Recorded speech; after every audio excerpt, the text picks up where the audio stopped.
Deep within the African forest, where sunlight struggles to reach the forest floor, and every sound hints at danger, one of nature's most intense rivalries unfolds.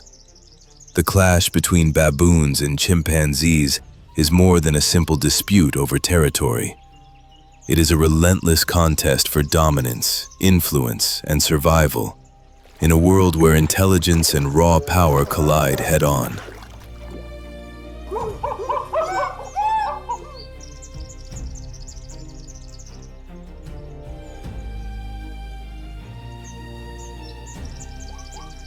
Cries pierce the air, branches tremble, and order gives way to chaos. Baboons move forward in numbers, driven by collective strength and fearless momentum. Chimpanzees answer with precision, cooperation, and carefully measured aggression, turning each encounter into an unpredictable test of strength and strategy. There is no easy escape here, because defeat means losing status or being erased from the social order.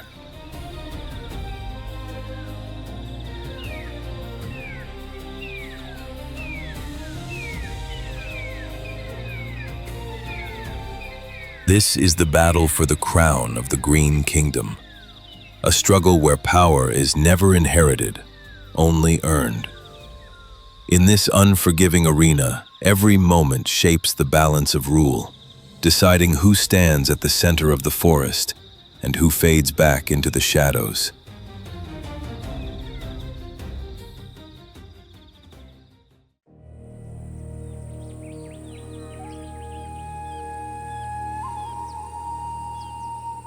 The gelada is the only baboon species found in Ethiopia.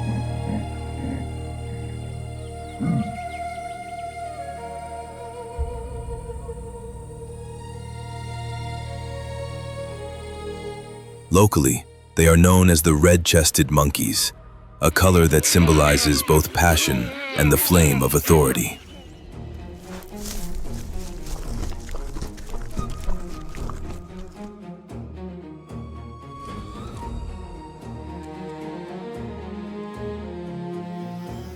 In their world, politics shapes everything. Each day brings temporary alliances, quiet negotiations, and carefully planned challenges, all unfolding beneath the open sky of the highlands.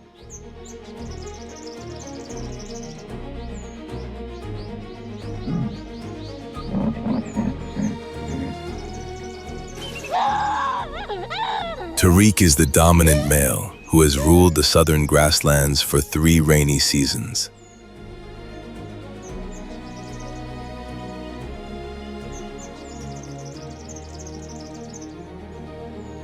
But now, a young male named Kano, just 5 years old, is beginning to see him differently.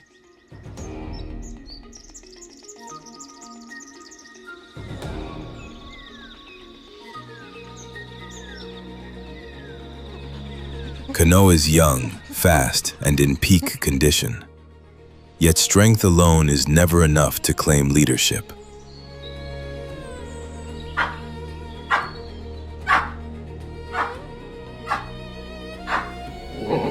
To rise to power, a male must earn the favor of the females. Without their support, dominance quickly crumbles.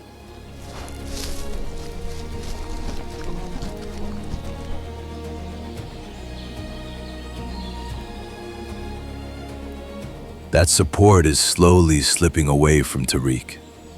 The scars etched across his face tell the story of years of rule maintained through force.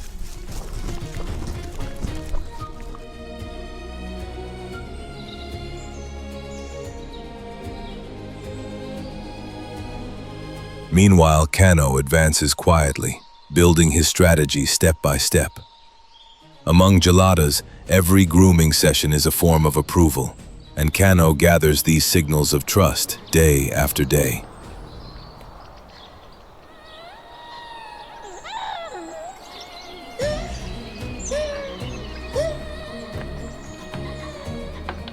Authority based solely on violence creates only hollow obedience.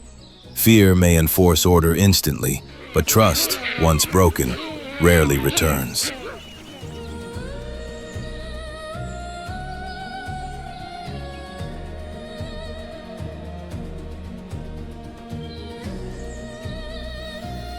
Kano has waited a long time for this moment. A new king takes his place. But victory does not bring peace. A leader must always be ready to face threats from beyond the group. Strong, solitary males who watch patiently from the edges.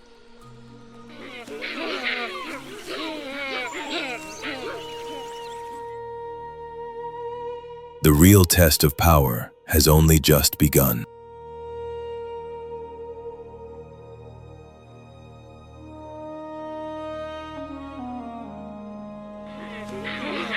Zelda's gaze follows the outline of a lone male on the horizon, a sign no female can ignore.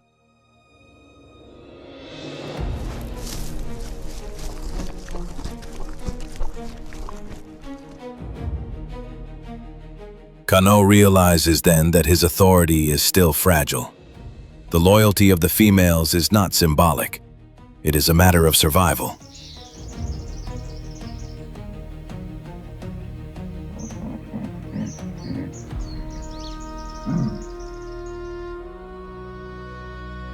Pregnant females in particular must be certain that the new leader can protect the future of their offspring.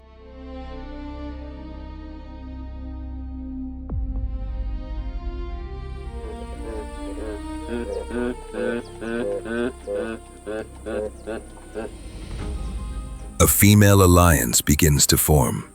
The response is clear. A single gesture, a lifted lip, and the message is delivered. Once again, Kano holds his position at the top.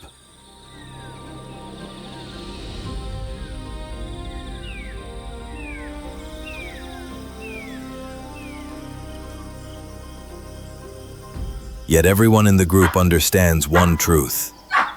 This will not be the final confrontation.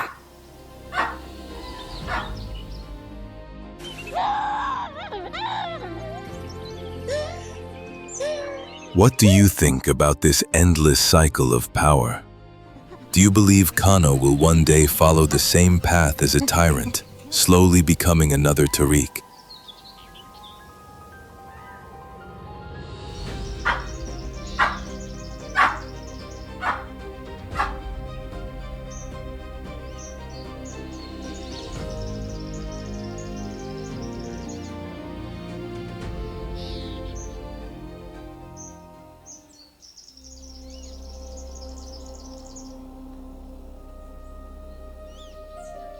In another forested region of Central Africa, inside Kibale National Park in the heart of Uganda, a very different story unfolds.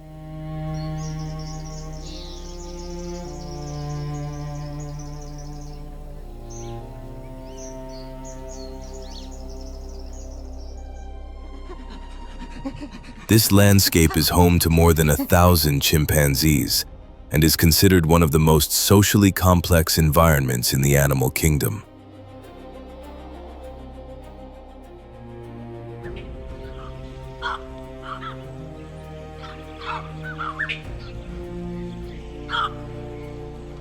Their communities can include hundreds of individuals, shaped by strict hierarchies, shifting alliances, and constant tension, remarkably similar to a miniature human society.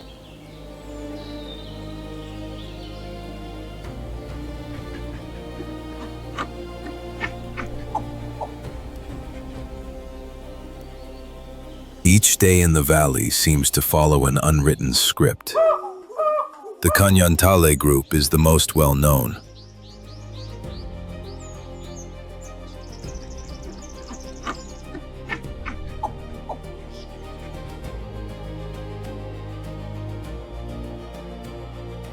For years, their alpha male, Koba, was both feared and respected.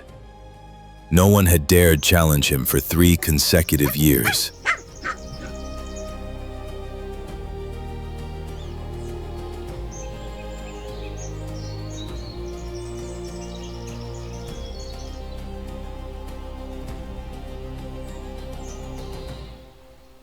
Chimpanzees share 99% of their DNA with humans, and like us, they remember past conflicts, hold grudges, and rarely remain loyal forever.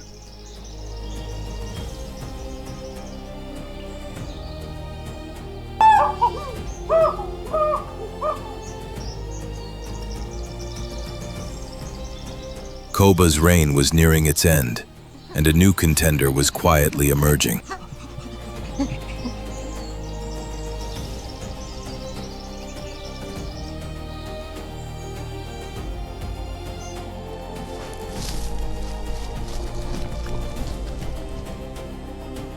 That contender was Makena. The Kanyantale community operates under a fission-fusion system, and when pressure builds, fractures begin to show.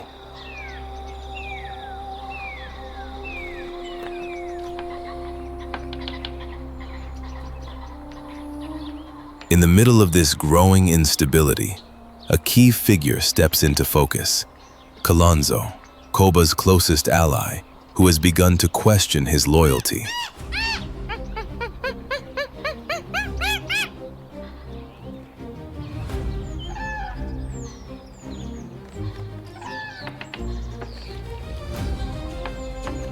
Then, the entire group seems to hold its breath. For the first time in 3 years, another male steps forward and takes control.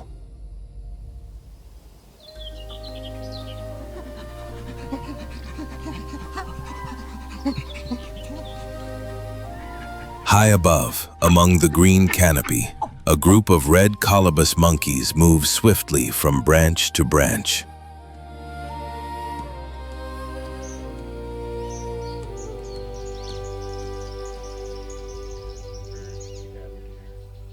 Agile and alert, they remain unaware that the balance of power below has just shifted.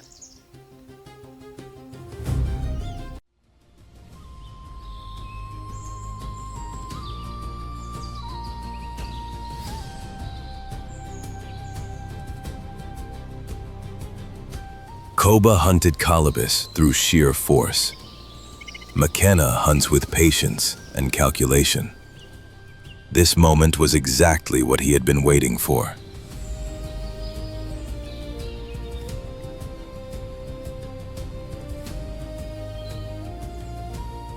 The hunt ends as the sun climbs high above the treetops. But in the forests of Kibale, power always carries responsibility and danger.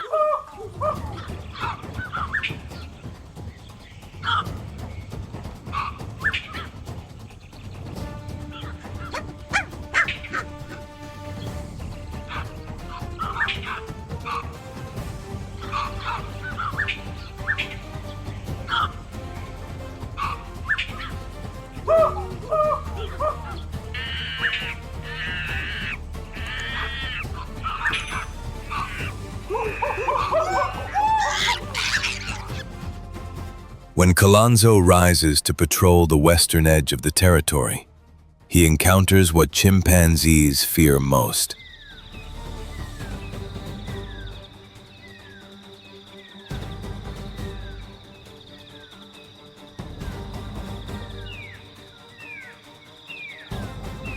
The warning comes first through scent: dry earth, sharp sweat, and broken bark. Baboons.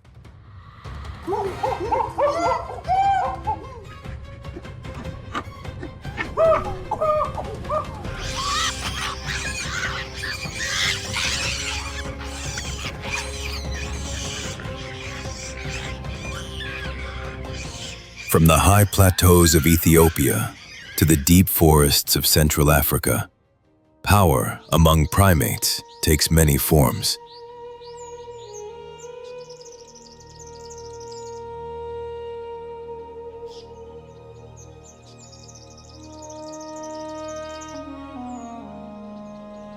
Yet every leader shares the same fate, written from the beginning.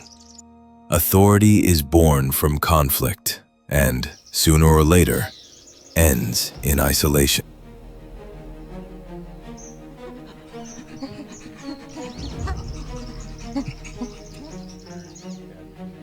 Which struggle for survival left the strongest impression on you?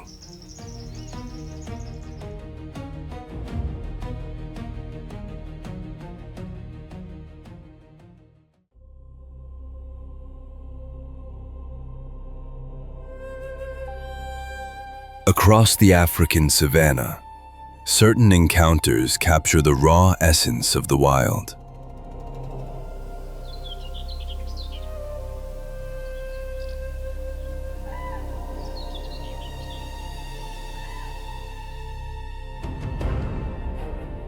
Among them, few are as dramatic or intense as the clash between lion and buffalo.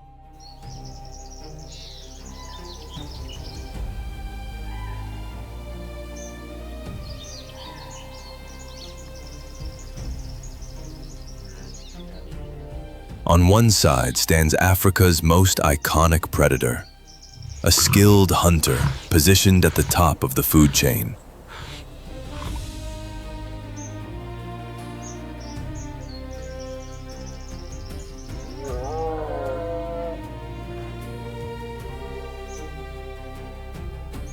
On the other, a massive herbivore whose sheer strength can reverse the roles in seconds, turning hunter into hunted.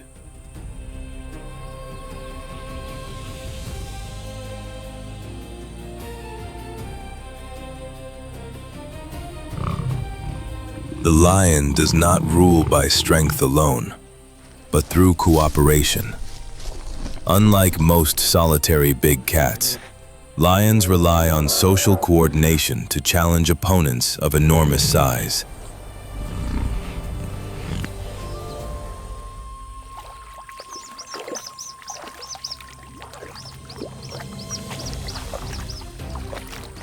The lionesses lead the hunt, fast, disciplined, and precise. They glide through tall grass like golden shadows, nearly invisible.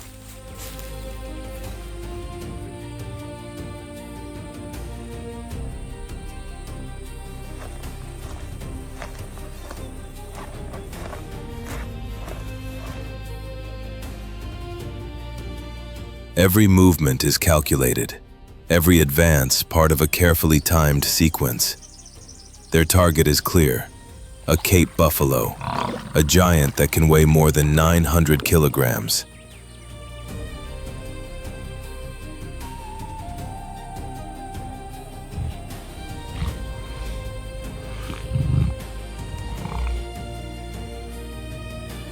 But hunting a buffalo is nothing like taking down a zebra. It is a high-risk gamble with potentially fatal consequences.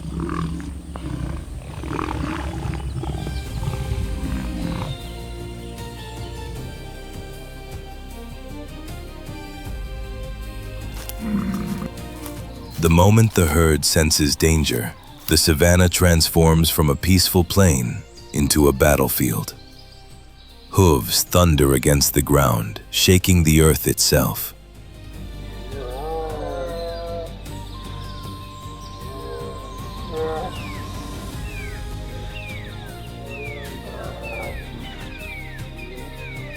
Instead of fleeing in panic, the buffalo respond with remarkable unity.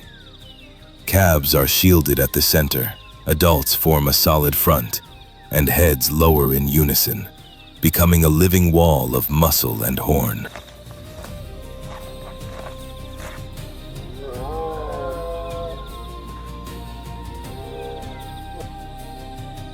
A single counterattack can change everything. A charging buffalo can hurl a full-grown lion through the air, shatter ribs, or inflict deadly injuries.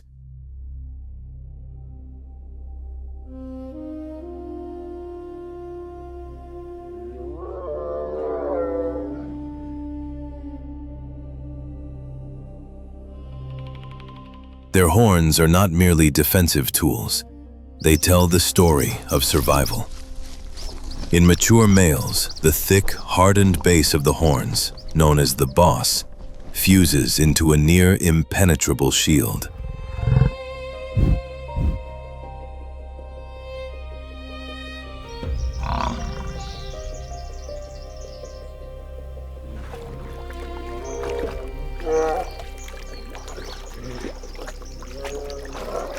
Even more unsettling is their memory.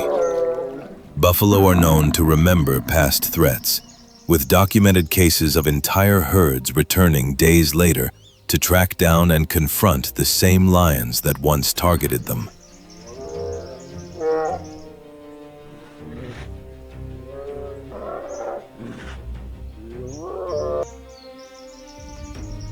This is not just defense, it is retaliation.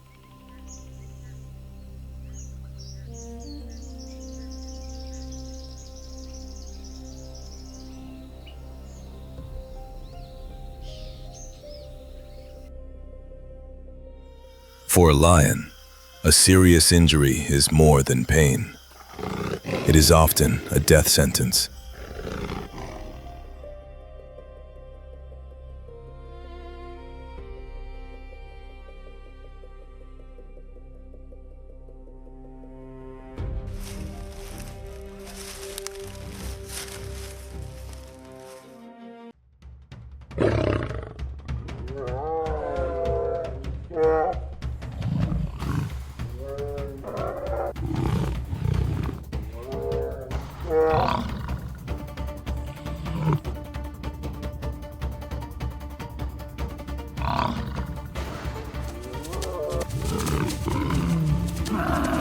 A weakened hunter cannot keep pace with the pride, cannot hunt, and ultimately cannot survive.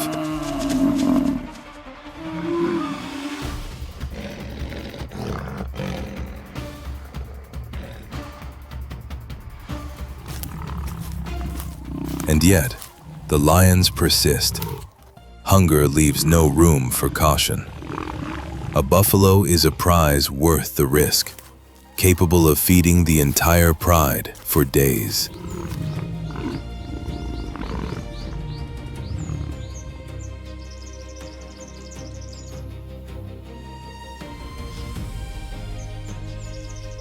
The battle between lion and buffalo rarely produces a clear winner.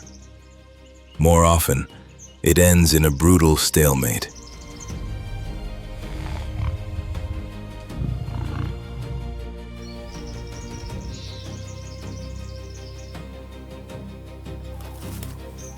Still, there are moments when patience, coordination, and timing align, allowing the feline strategy to succeed. The lion may be called king, but when facing the buffalo, even a monarch must bow to the unpredictable power of nature.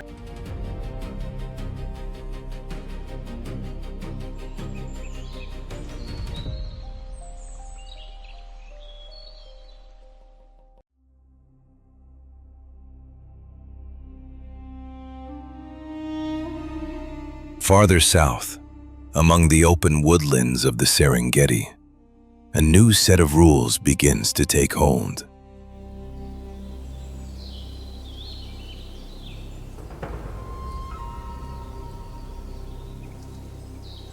This domain is shaped not by geladas or chimpanzees, but by species that live along the fragile boundary between savanna and scrubland.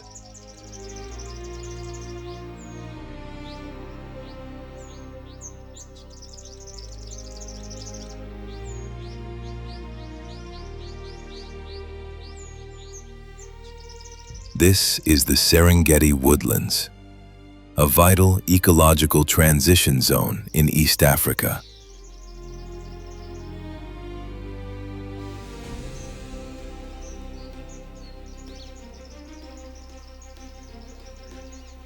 During the rainy season, the vast plains of the Serengeti transform into a rich, vibrant green.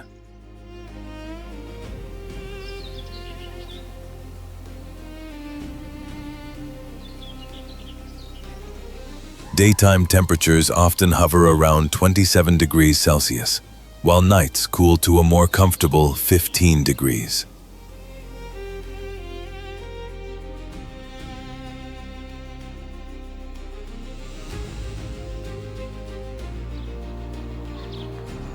The heaviest rains usually arrive between March and May, preceded by lighter, shorter showers in November and December.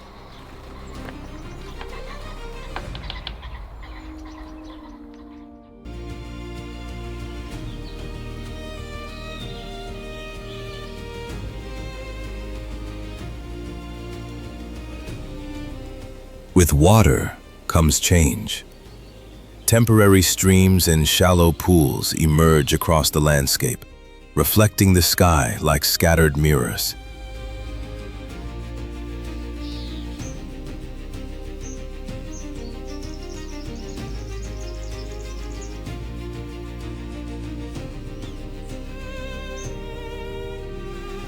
These freshwater sources draw large numbers of herbivores seeking food, and where prey gathers, predators are never far behind, using thick vegetation and low shrubs as natural cover.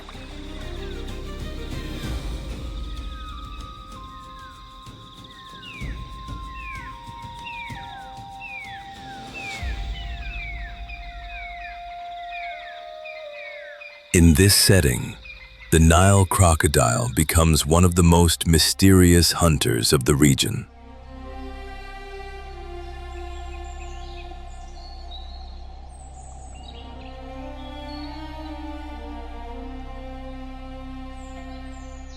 Heavy rains turn low-lying ground into deep pools along the Grumeti River and its tributaries.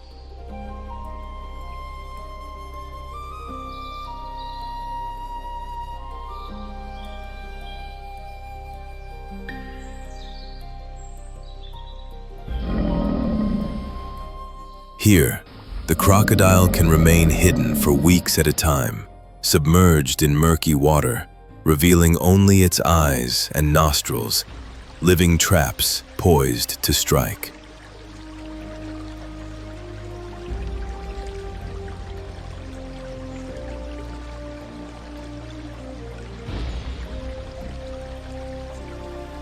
It leaves the water mainly to hunt or to bask along sandy banks.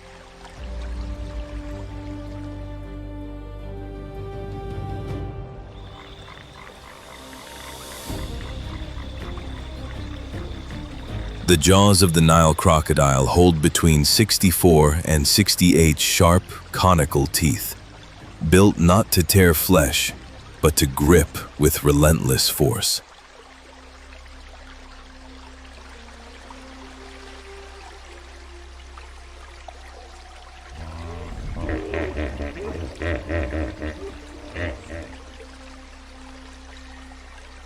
Its bite can generate up to 22,000 newtons of pressure, enough to crush the bones of an antelope or even a wild buffalo.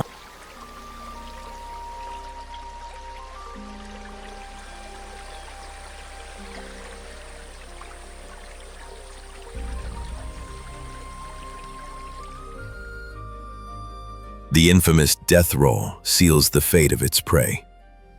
Adding to its efficiency is another remarkable trait, an extraordinary ability to endure long periods without food.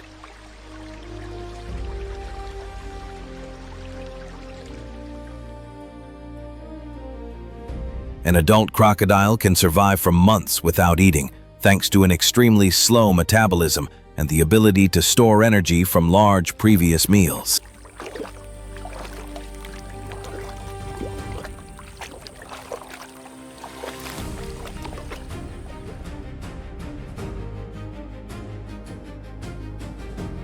This adaptation allows the crocodile to wait in silence for weeks on end, conserving energy without losing any of its deadly precision.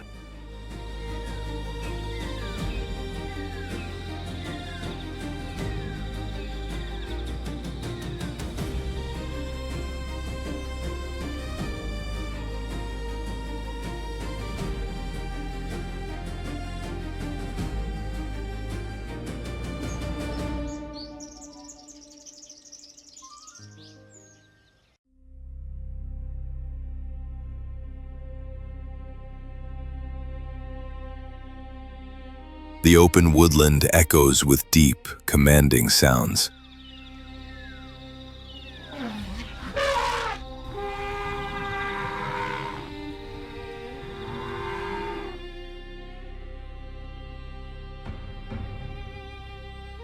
The African savanna elephant advances through the herds like a living tank, slow, deliberate, and unstoppable.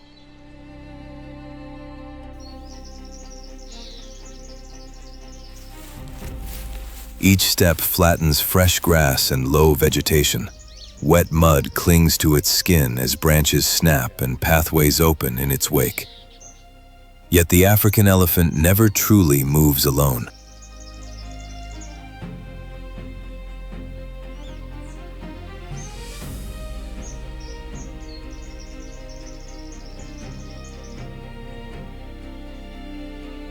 Above its broad back, flashes of white drift like moving satellites. These are cattle egrets, small, pale birds that follow closely, almost like wings of the savannah.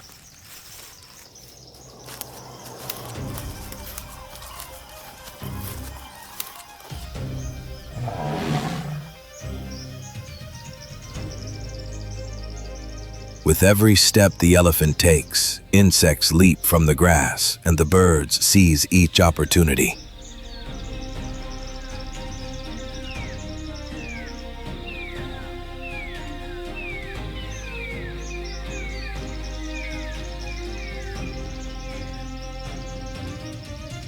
Even closer is the red-billed oxpecker, sharp-eyed, focused, its pointed beak inspecting every fold of skin for ticks.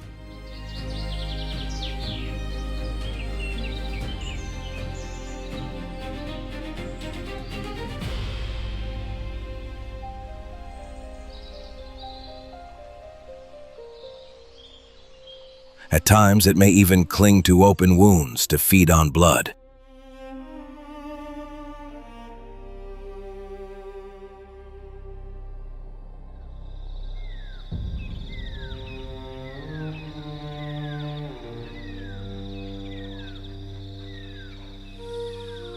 This is an imperfect form of symbiosis. Recent studies show that more than 70% of elephants regularly host these birds.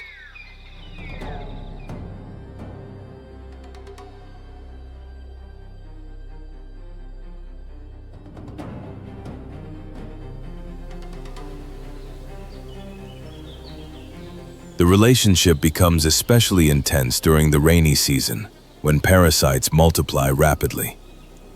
The elephant's body itself is equipped with remarkable survival tools.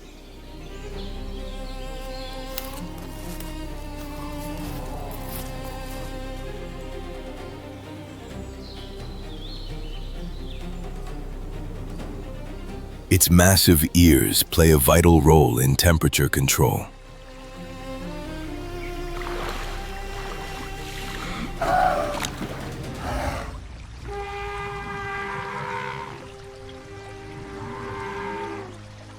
By lifting and spreading them, elephants redirect large amounts of blood flow, releasing heat like biological cooling fans.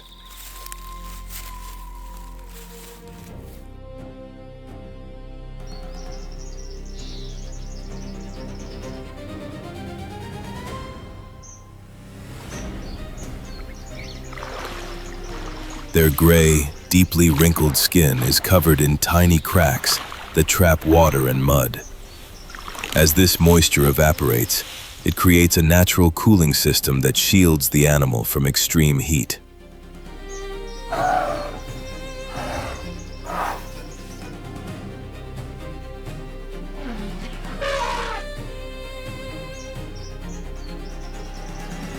These adaptations help stabilize body temperature, but the elephant's true power lies in its trunk, an unmatched multifunctional instrument.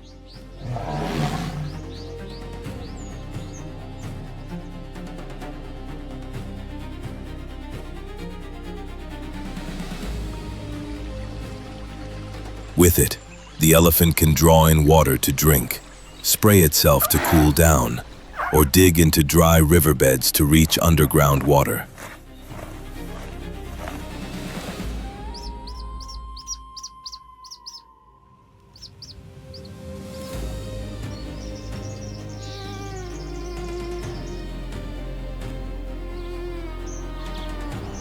These improvised wells soon become critical sources of hydration and relief for many other species.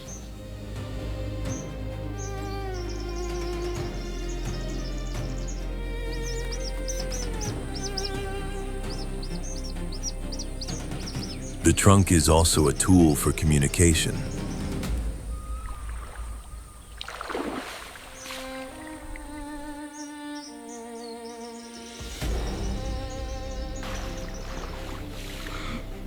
A lower-ranking individual may gently touch the mouth of a dominant one as a sign of respect, while a mother softly strokes her calf to calm it.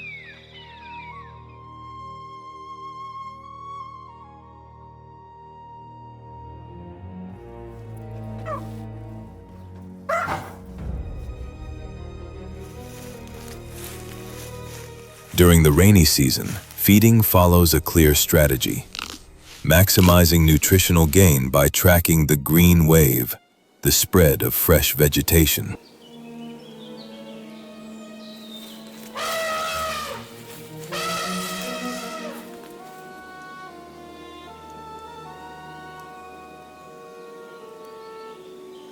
An adult elephant can consume up to 150 kilograms of plant matter per day and drink between 180 and 230 liters of water when conditions allow.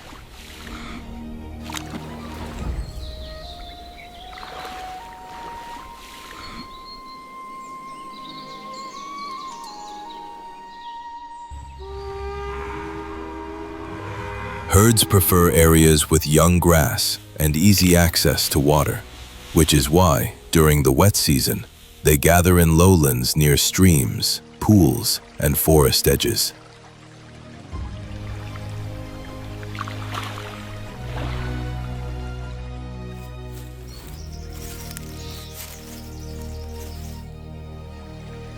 The rainy season also signals the start of the reproductive cycle.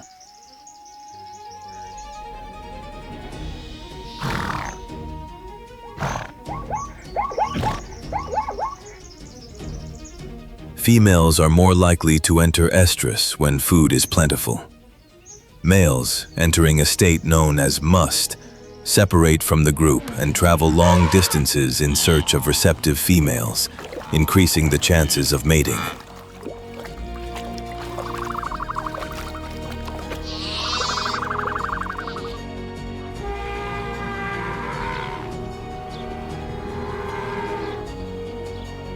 Field observations show that this condition occurs more frequently during the wet season in savanna populations, when environmental conditions are most favorable for reproduction.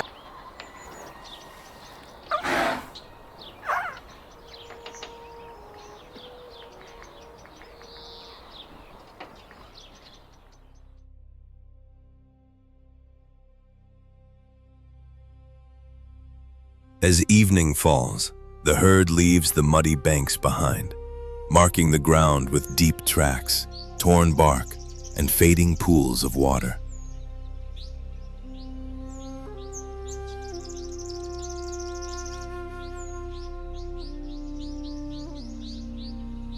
In the dim light, freshly sprouted grasses begin to spread, and this newly reshaped habitat will support other species in the days to come.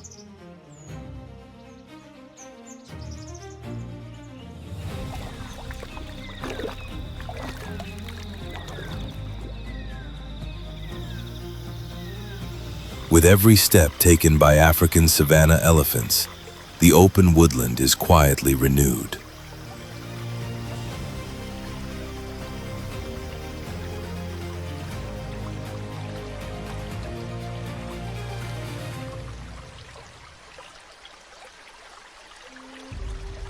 In the distance, under the calm of night, the Nile crocodile slowly emerges, allowing the web of natural interactions to continue uninterrupted.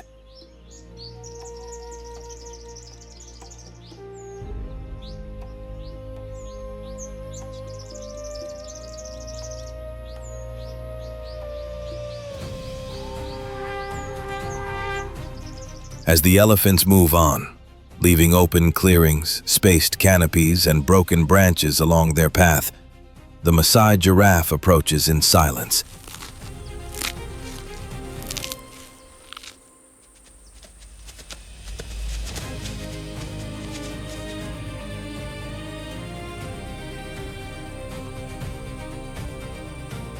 It does not need to fell trees. Its towering height alone grants access to the highest branches.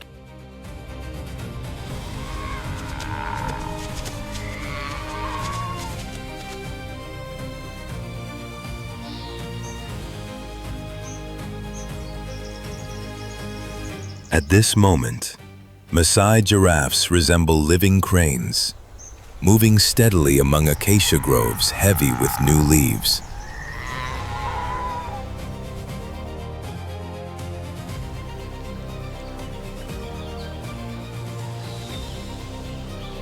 They are the tallest giraffe subspecies and the tallest land animals on Earth.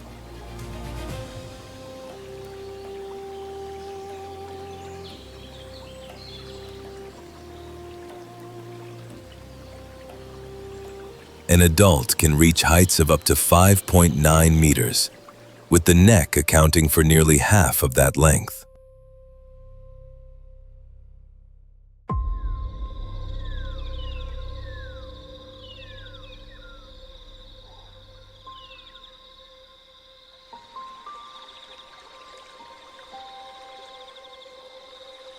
This anatomy allows them to browse foliage far beyond the reach of most other herbivores.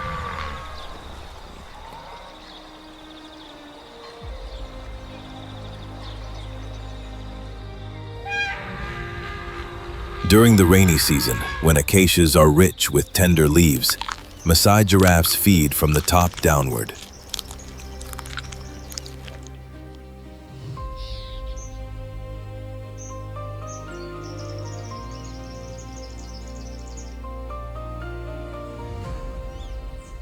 This feeding pattern helps keep tree canopies more open, allowing sunlight to reach the understory and encouraging the growth of grasses and low vegetation, an essential balance in open woodland ecosystems.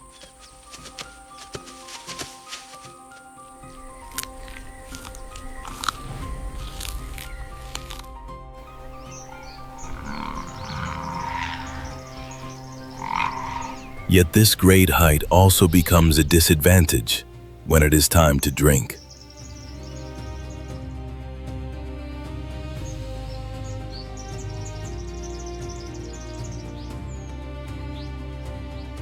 To lower their heads, giraffes must spread their front legs wide or bend at the knees, placing themselves in a vulnerable position.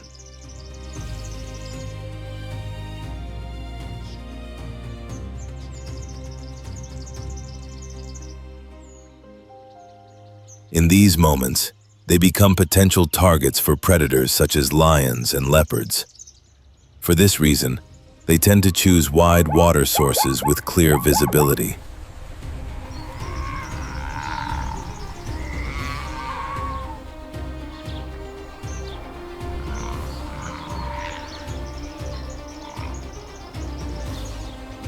They drink quickly, only a few mouthfuls, then lift their heads immediately to scan the surroundings.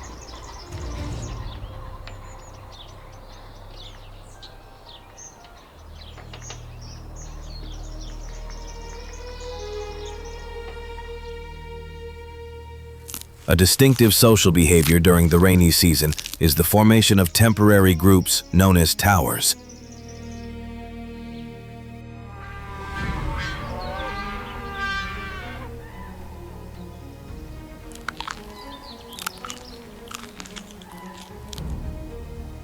These gatherings may include individuals of different ages and sexes coming together briefly around fresh foliage or water sources.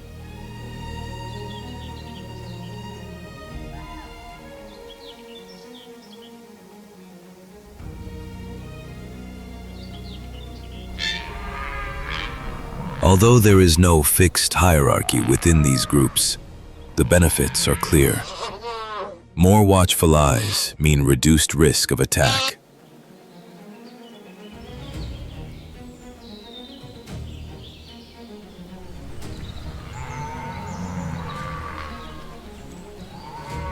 Since 2019, the Maasai giraffe has been classified as endangered by the IUCN.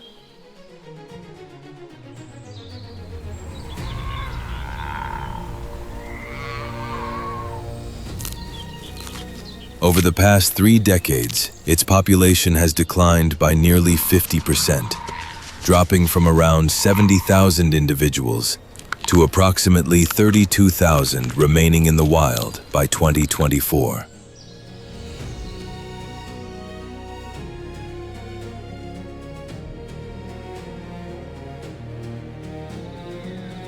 The primary threats facing the Maasai giraffe include habitat loss and fragmentation, illegal hunting for meat and traditional uses of body parts, and increasing conflict with expanding human populations.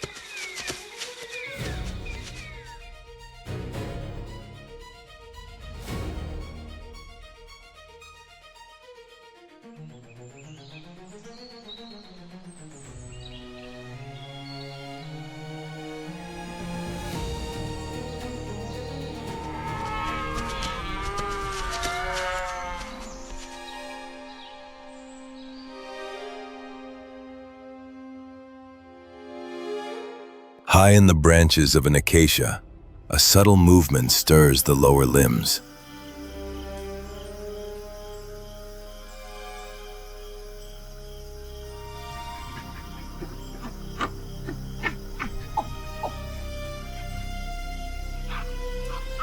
A vervet monkey, alert and agile, leaps from branch to branch, leaving behind sharp, broken calls that drift through the open woodland like fragmented warnings.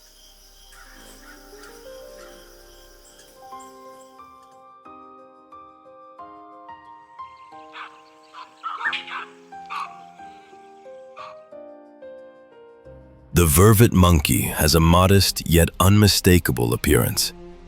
Its soft, silvery gray fur contrasts with a dark face and deep, coal-bright eyes.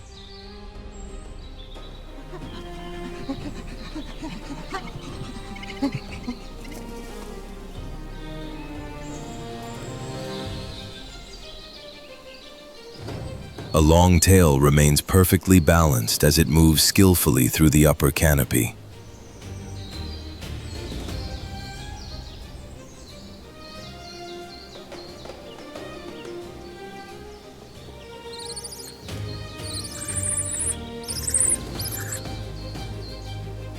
One distinctive feature, essential for identification, is the bluish patch on the abdomen of adult males, a visual signal used in social communication.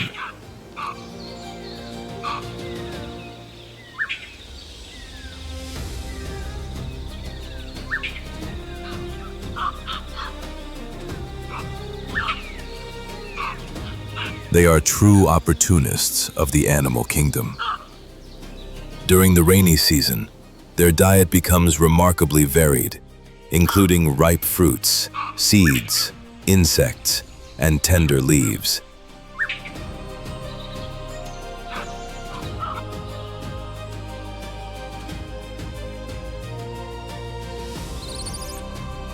Their ability to forage both in the trees and on the ground allows them to take full advantage of the fleeting resources brought by the wet season.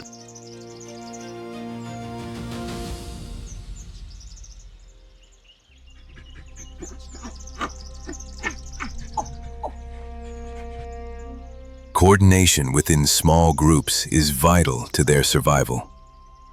While some individuals feed, others remain on constant lookout.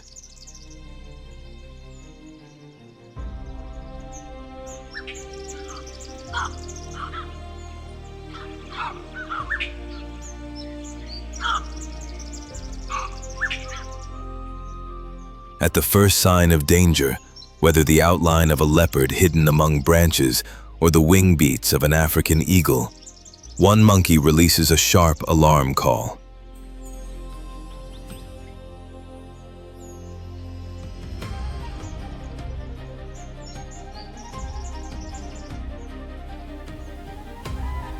This sound not only warns the group, but also serves as a signal to other nearby species.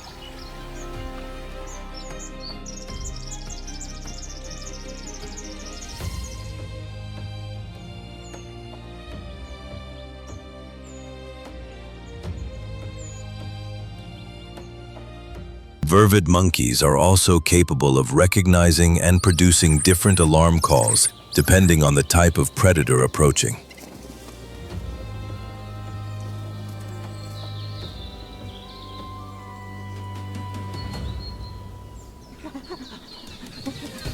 They live in bands with a well-defined social structure, where dominant individuals guide movement and reinforce collective safety.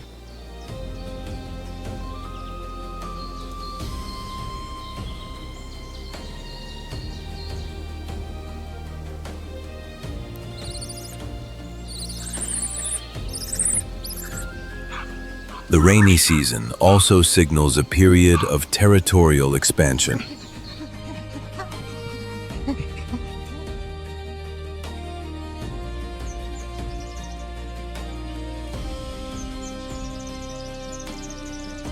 The group ventures into new treetops and damp feeding grounds rich in food but filled with risk, where every leap and every call can mean the difference between survival and silence.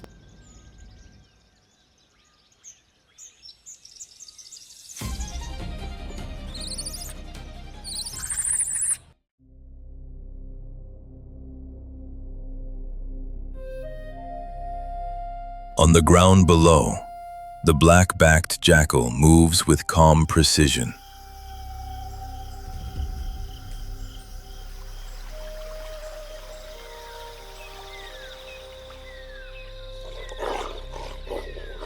Its coat blends silvery gray and reddish brown, crossed by a dark stripe running along its back.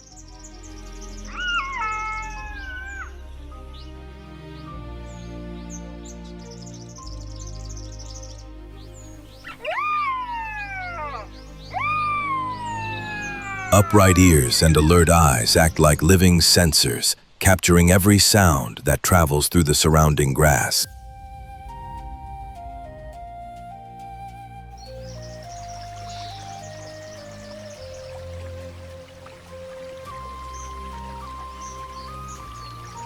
Weighing between 6 and 13 kilograms, it is not a large animal, but it is exceptionally agile and intelligent.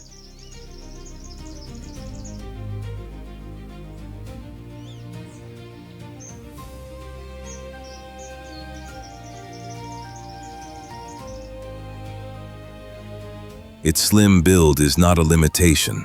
On the contrary, it allows the jackal to slip easily through low grass and dense scrub.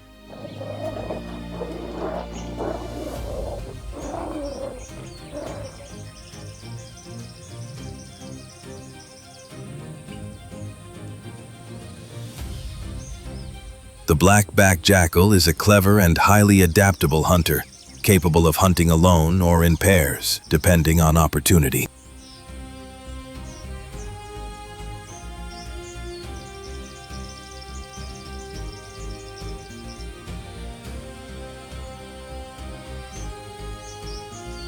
During the rainy season, its diet becomes especially diverse as life across the savanna flourishes.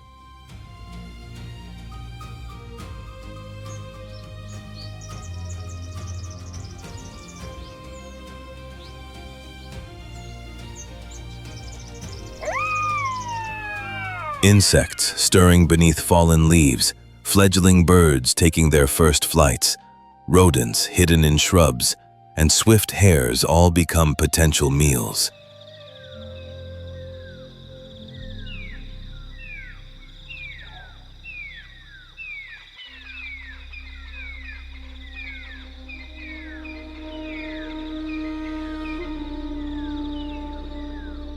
Waterholes are frequent hunting grounds, where the jackal waits patiently for birds or small mammals drawn in to drink.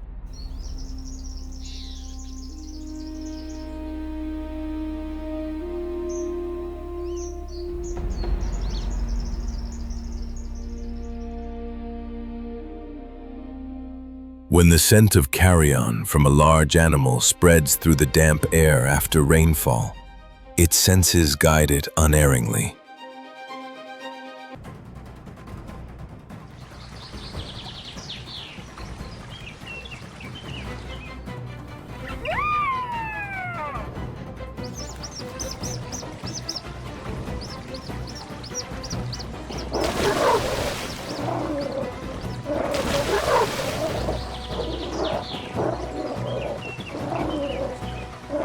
With an exceptionally keen sense of smell, the jackal can detect a carcass from more than 2 kilometers away, ensuring that no feeding opportunity is wasted, even if only scraps remain.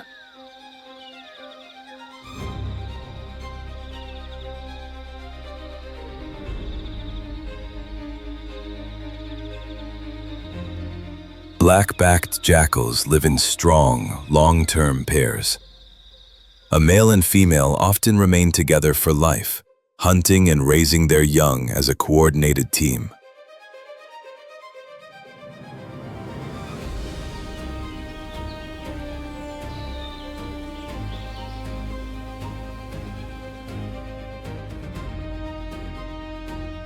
Females typically give birth during the rainy season when food is abundant and survival rates for pups are higher. During this time, the partner stays close, guarding and protecting the family.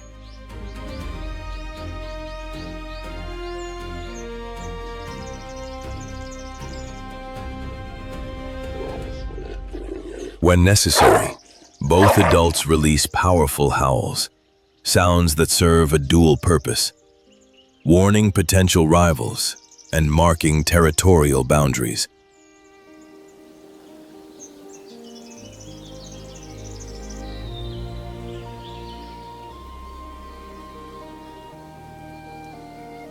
The black-backed jackal plays a crucial role in open savanna ecosystems.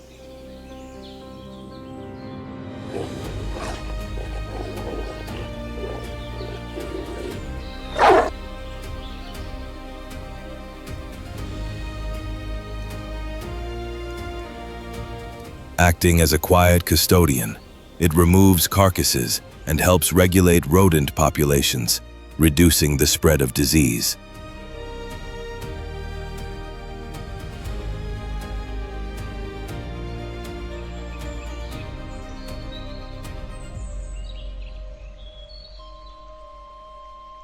Recent studies in East Africa show that savanna regions with healthy jackal populations experience faster decomposition of animal remains and lower numbers of scavenging insects such as flies.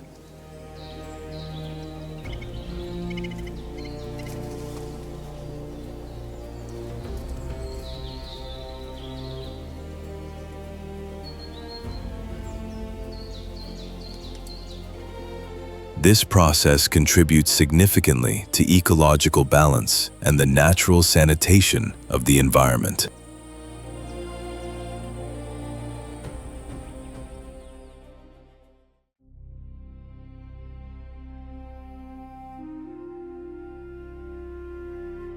Once again, attention shifts upward. No longer searching for the quick movements of monkeys, but for a tiny point of intense color against the sky.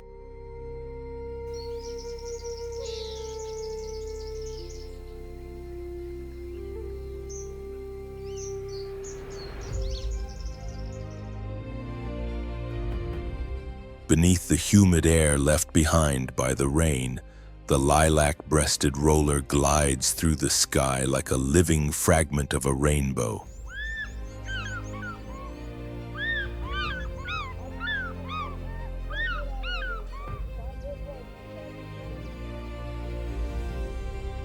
Its feathers blend shades of lilac, green, and blue, highlighted by a soft pink wash across the chest.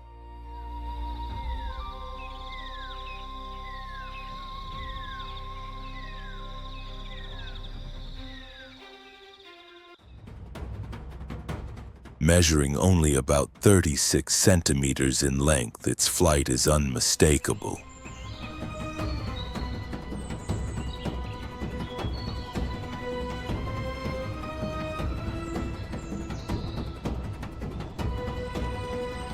In the air, it performs spectacular acrobatics, rolls, dives, and precise maneuvers that serve a dual purpose: improving hunting efficiency and acting as a visual display during the breeding season, which often coincides with the rains.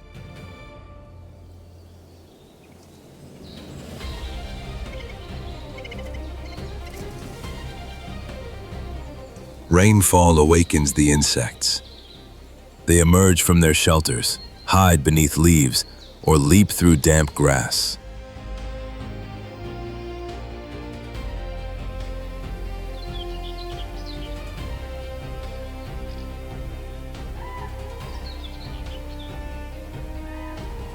This is the roller's moment. From a low perch, it launches in a perfectly timed strike, snatching grasshoppers or beetles disturbed by the storm.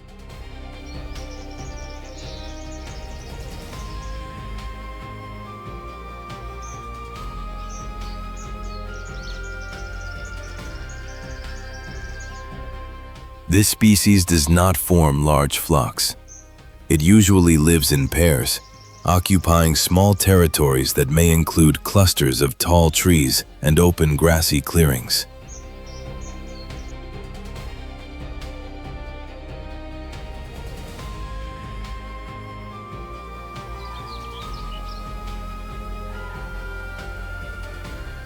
Within this space, they hunt, keep watch, and defend their domain with a harsh yet powerful call, a vocal declaration that claims the sky as their own.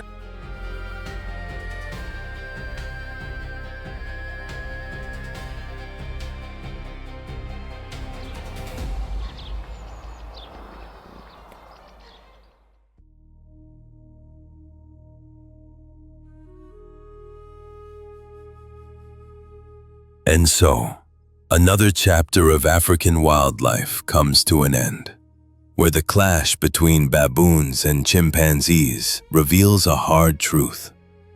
Survival is not determined by strength alone, but by intelligence, unity, and the ability to adapt in a world that offers no second chances.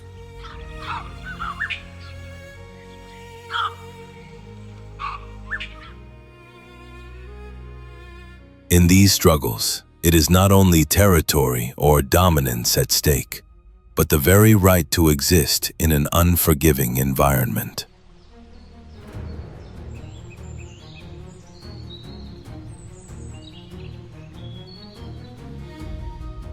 Beyond this single conflict, the savanna, the jungle, and the forests of Africa pulse with countless similar stories.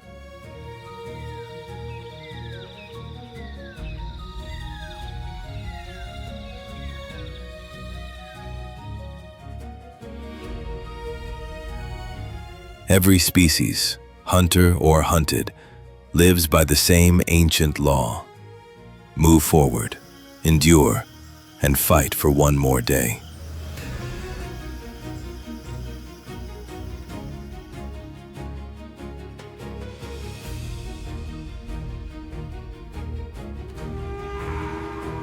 Here, danger never sleeps, and life pushes on through scarcity, rivalry, and the tense silence that precedes every encounter.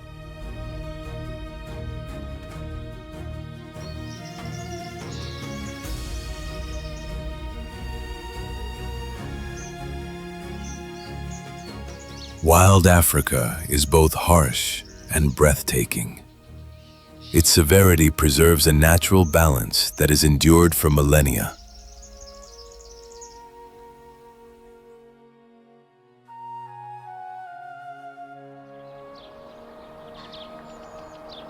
Reminding us that every creature plays an essential role in this intricate web of life.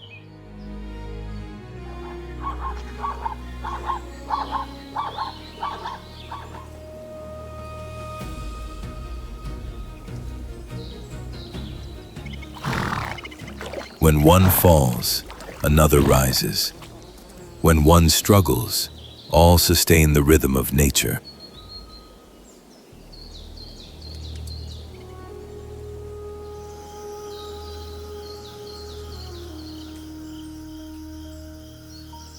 On this untamed continent, survival is not a privilege, it is a daily conquest.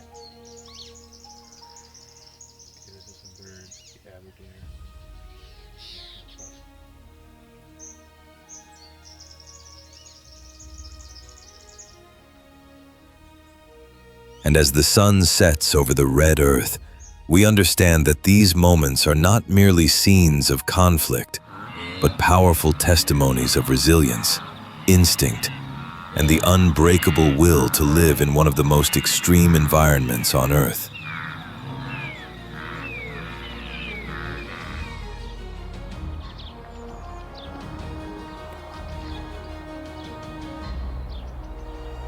If this story moved you, if it deepened your respect for the beauty and brutality of the wild, we invite you to like the video and subscribe to Beast Call Nature.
In the vast and enigmatic Chaco Chiquitano, a mosaic of dry forests, rugged savannas, and lands that crack under the blazing sun, survival is not a right, it is a constant challenge.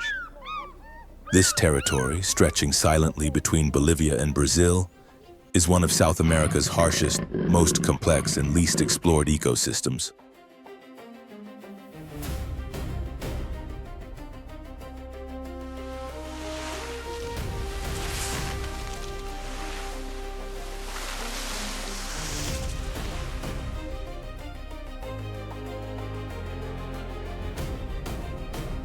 Here, days can reach scorching temperatures and nights, wrapped in an unsettling silence, become a stage where predators rule without mercy. Among twisted trees hardened by drought and thickets that hide more than they reveal, every creature fights its own battle.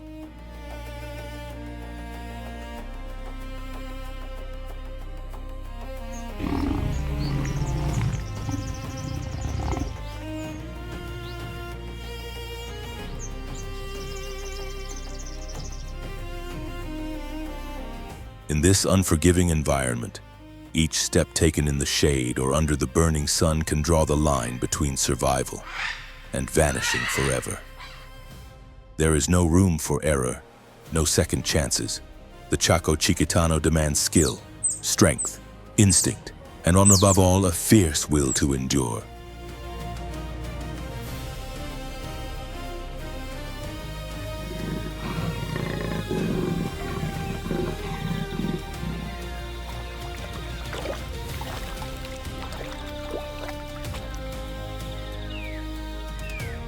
Here, life is written through struggle, resilience, and strategy. Every species, from the tiniest to the most formidable, plays a vital role in this delicate balance that has persisted for thousands of years.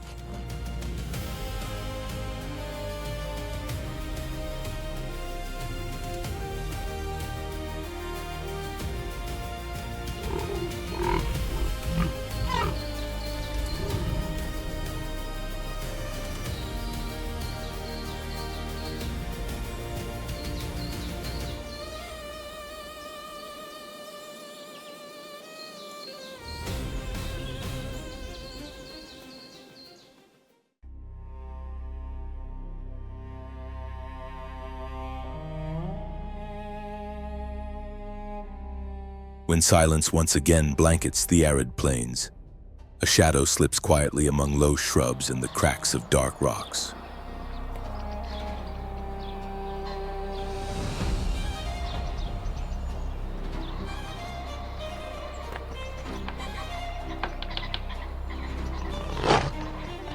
a new presence moves without a sound. This is the puma, also known as the mountain lion, panther, or catamount, a solitary hunter, cautious and remarkably adaptable.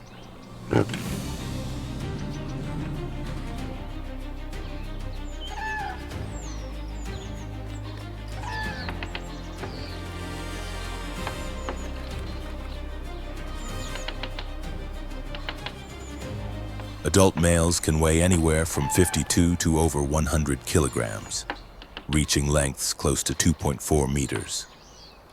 Females are smaller, ranging from 29 to 64 kilograms.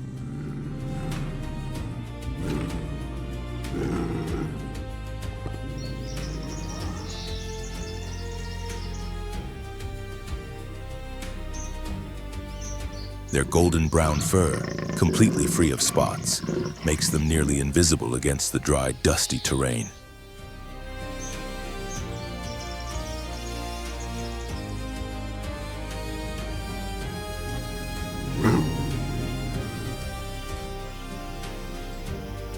The long tail, nearly half the total body length, acts as a perfect counterbalance when leaping across rocks or descending steep slopes.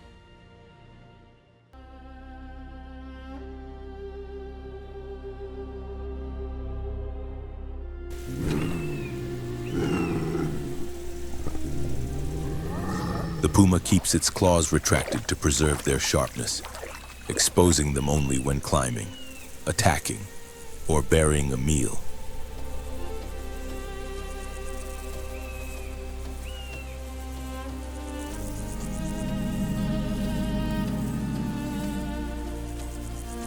Its hunting strategy relies on patience and an extraordinary ability to blend into the surroundings.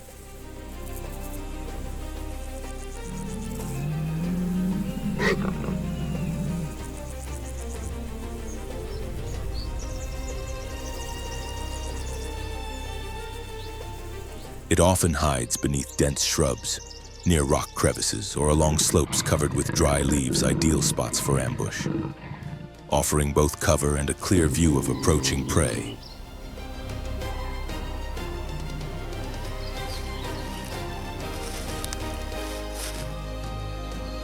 These cats prefer to hunt during dim light, at dusk or through the night, when their keen eyesight gives them a decisive edge.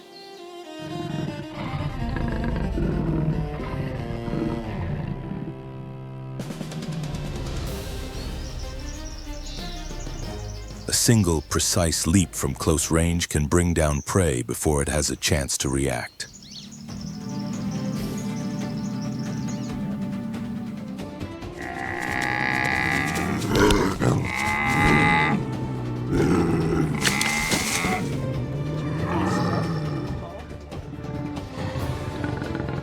Their diet is highly varied, focusing on medium-sized herbivores such as brocket deer, peccaries, cakeshotas, and capybaras.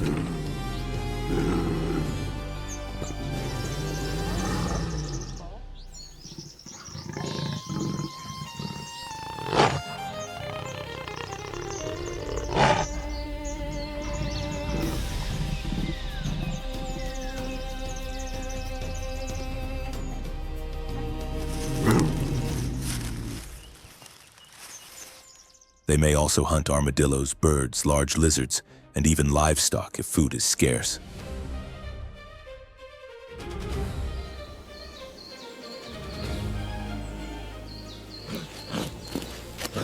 After a successful hunt, an adult puma can consume around 9 kilograms of meat, storing the remainder for 6 to 8 days, hidden beneath leaves or within shrubs.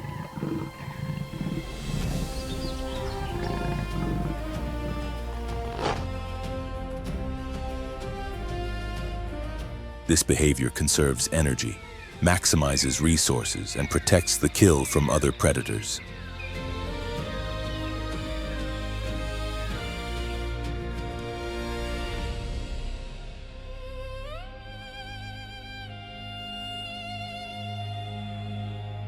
Pumas play a crucial ecological role by controlling herbivore populations, such as deer, preventing overgrazing, and supporting natural forest regeneration.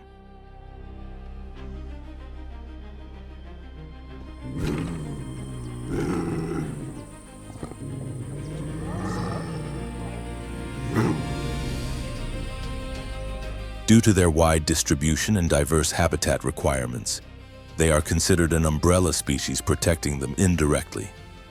Safeguards many other species sharing the same environment.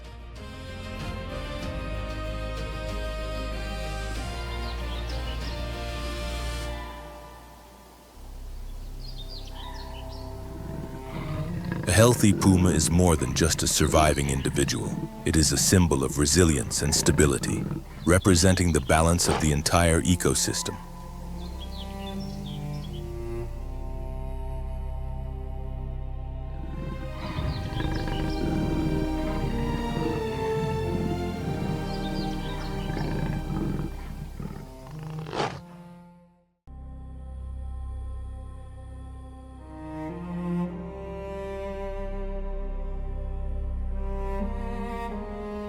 As the first rays of dawn touch the tips of the tall grasses, a solitary figure begins to move through the golden mist.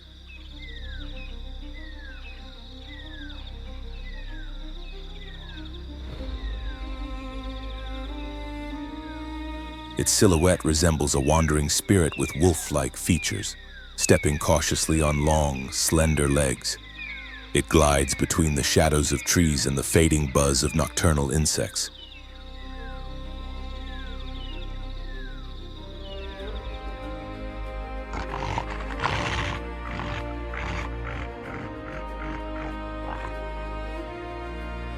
It is neither a fox nor a true wolf.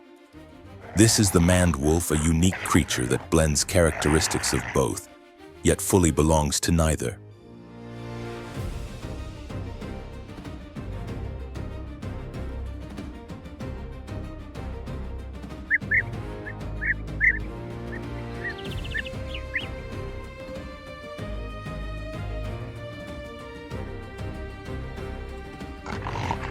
Its range is mainly concentrated in central western Brazil, eastern Bolivia, Paraguay, northern Argentina, and southwestern Peru. It favors open grasslands, lightly wooded areas, and dense shrublands.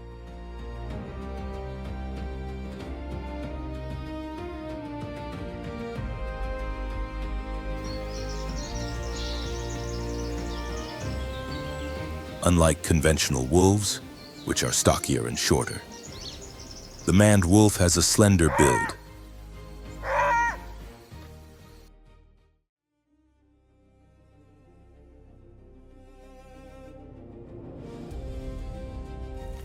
It can reach about 1 meter in height and weighs roughly 23 kilograms. Its exceptionally long legs and large, upright ears make it instantly recognizable among South American canines.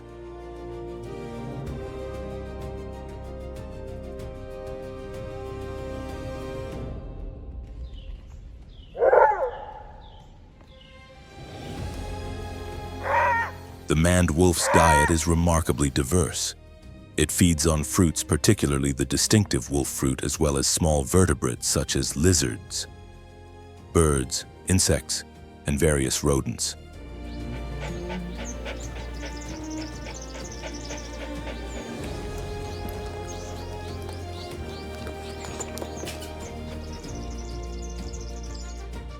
Surprisingly, about half of its diet comes from wild fruits, with the wolf fruit being a primary staple.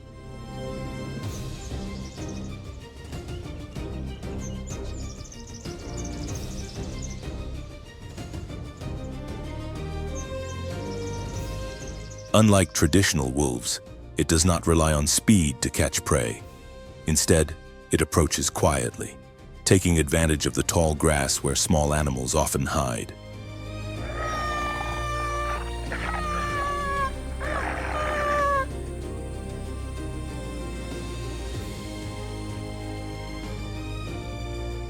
At a precise moment, it channels strength into its hind legs and performs a vertical leap, more reminiscent of a feline pounce than a typical canid attack.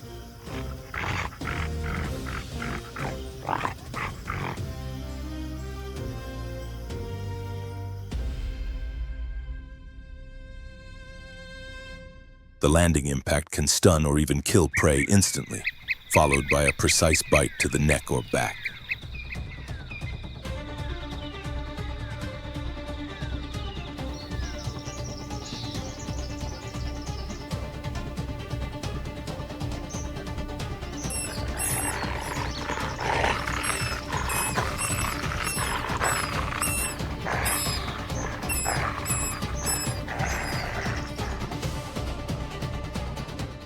addition to this unique hunting technique, the maned wolf uses its acute hearing to detect insects and other small creatures beneath the soil, particularly at night or after rain when they emerge on the surface.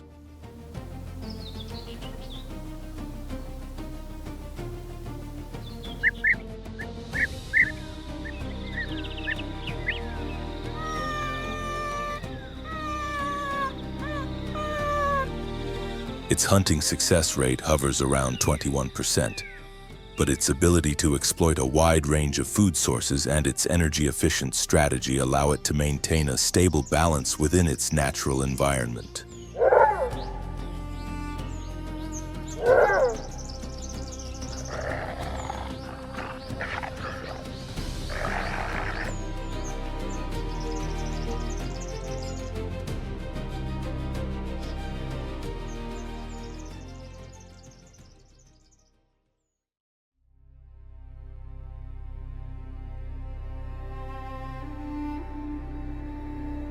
Like a prolonged cry stretching beneath the blazing sky, the call of the great blue macaw rings out with a tone that cannot be mistaken.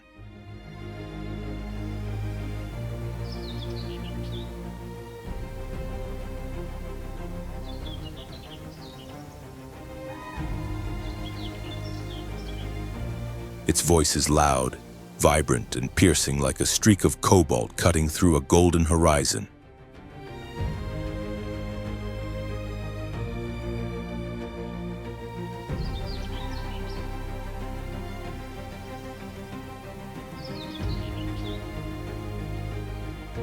It is the most striking member of the parrot family, nearly a meter in length, adorned with brilliant cobalt blue feathers and bright, alert eyes framed by vivid yellow patches.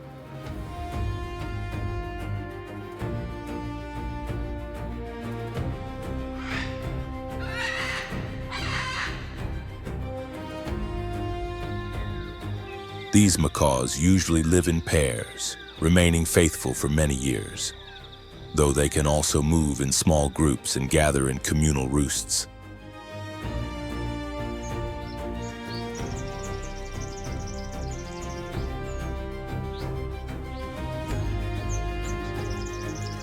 Their natural home lies beneath the canopy of the dry Chiquitano forests, where the humid Amazon blends into the dusty expanse of the Chaco.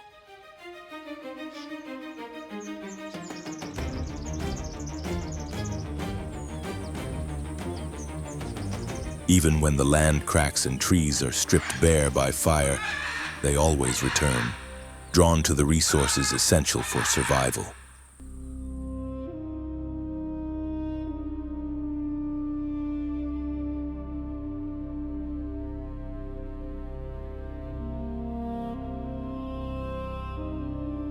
Ancient manduvi trees, tall and hollow, provide ideal cavities for a breeding pair to raise their young successfully.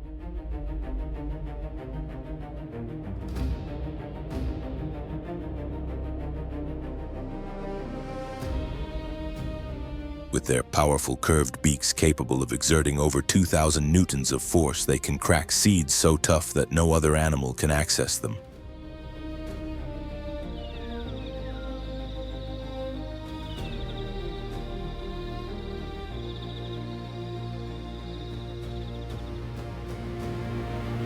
Their diet includes fruits from Acrocomia, Aculeata, Bocayuva, Atalea fallerata, coconuts, and even macadamias.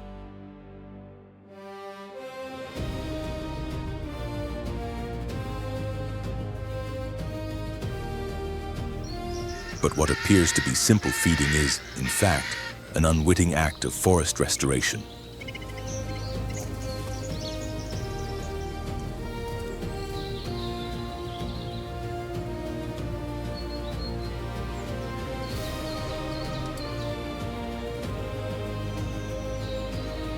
Attracted by the scent of ripe fruits, they scatter seeds as they eat, sowing new life in places where the earth seemed barren, quietly renewing the forest with every meal.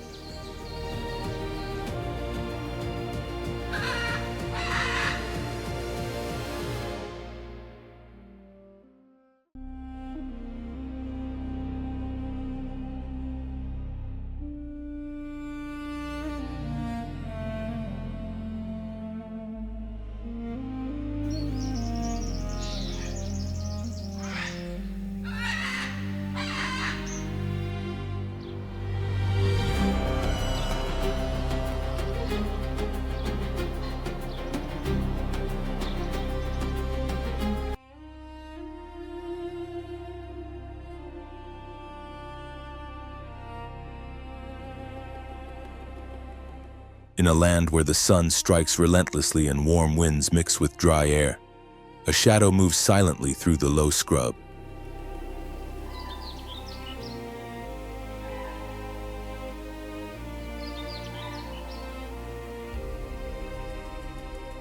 It is the jaguar, the largest cat in the Americas, a stealthy hunter and undisputed ruler at the top of the food chain.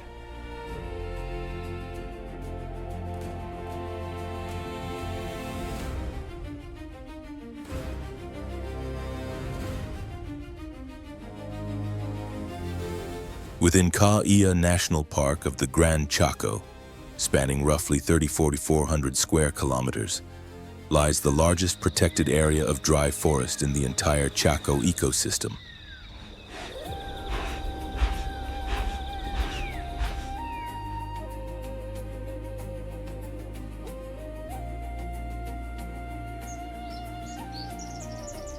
Camera traps and GPS tracking have revealed over 1,000 jaguars here, making it the most densely recorded population of the species within a single conservation area anywhere in the world.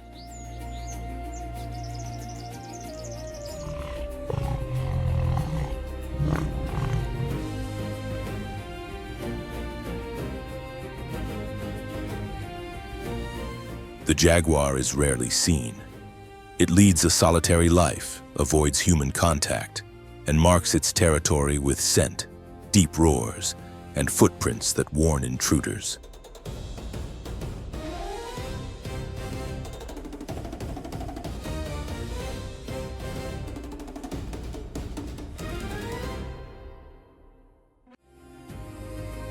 Its hunting technique is a masterclass in patience and stealth. It waits for the perfect moment, then emerges from the vegetation or the riverbank with explosive speed, leaping on its prey and delivering a precise bite to the skull or neck.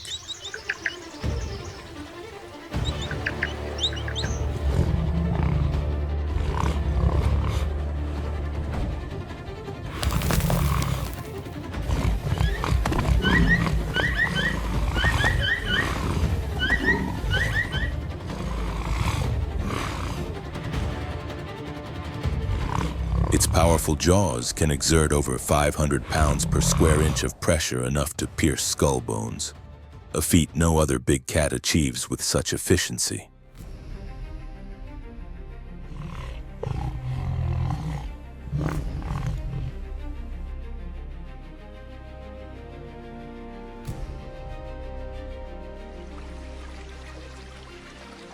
This deadly strike not only kills instantly, but also avoids prolonged struggles, conserving crucial energy.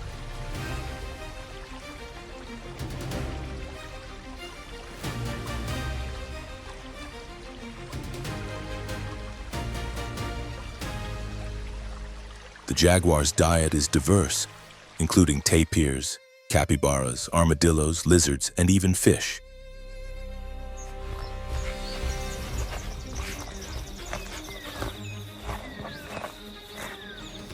Its mastery extends beyond land. It is an exceptional aquatic hunter, swimming gracefully and attacking from below, turning rivers and lagoons into arenas of silent ambush.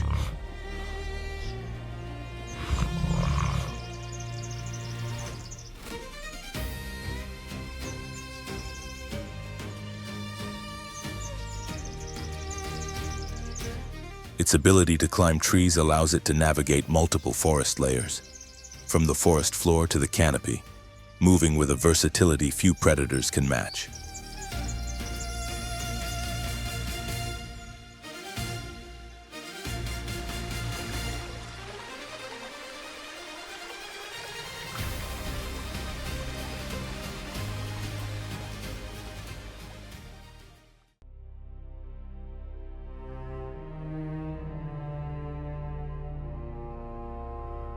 Along winding paths that weave through thorny shrubs and towering cacti, a small but sturdy resident of the Chaco moves steadily with its group.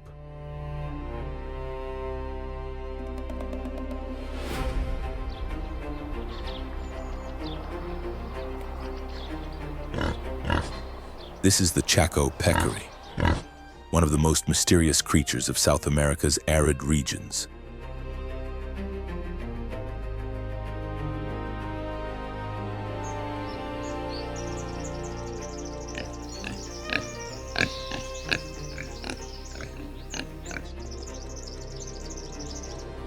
With a compact, muscular body, 4 short yet remarkably strong legs, and a broad, flexible snout that functions almost like a small shovel, this animal seems like a living relic from a distant past.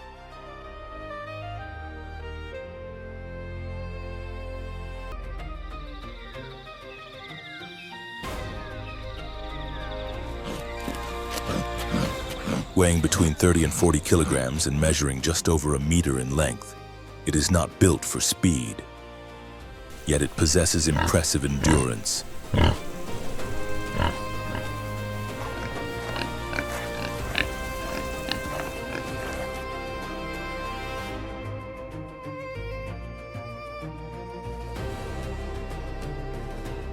Its thick, coarse, dark fur provides near-perfect camouflage beneath the blazing sun and across the reddish sands of the Chaco.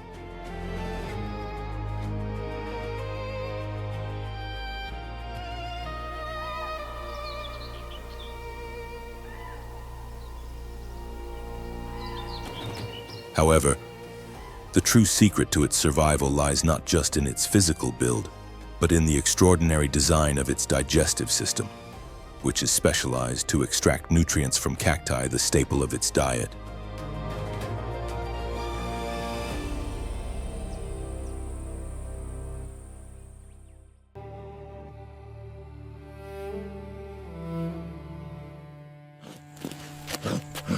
The peccary's stomach has 2 chambers, working together with a highly specialized gut microbiome capable of neutralizing toxic compounds, such as oxalic acid, commonly found in dry cacti like Opuntia and Pleistocactus.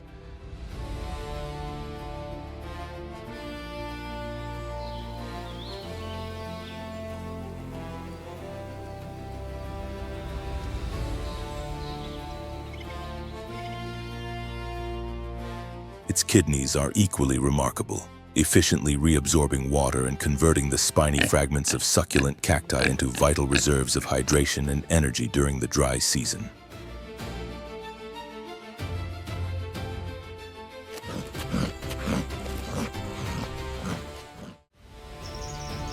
When food becomes scarce, the Chaco peccary will feed on cactus flowers, bromeliad roots, dry leaves, shriveled fruits, and even carrion.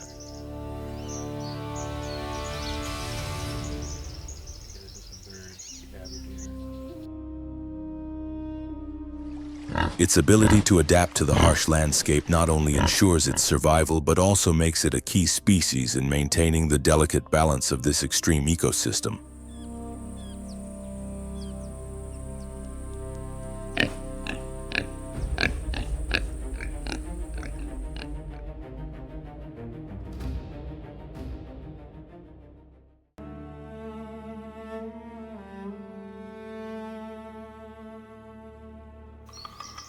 Amid the layers of dry, soft leaves that blanket the forest floor, another silent observer lies in wait.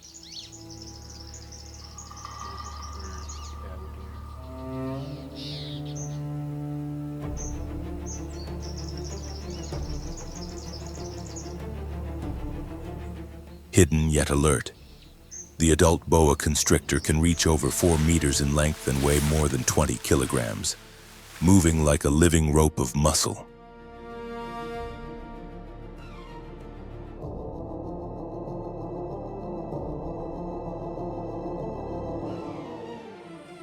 It glides effortlessly over rocky ground, navigating around vizcacha burrows and low branches in the dry forest.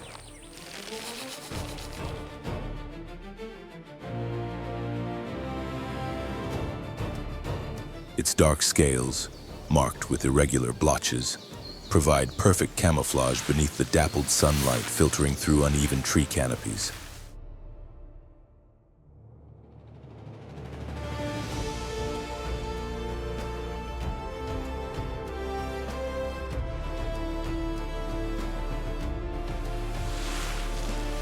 Every movement is a controlled display of power, a silent choreography of strength, executed with patience and precision.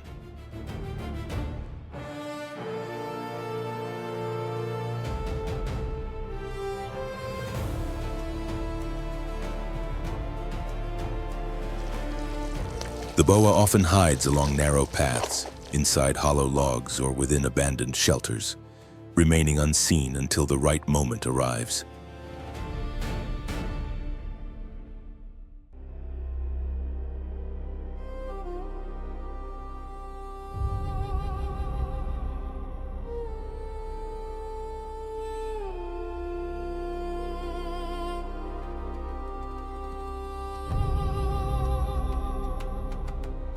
When a vizcacha, rodent, or small bird wanders too close, the boa strikes with exact timing.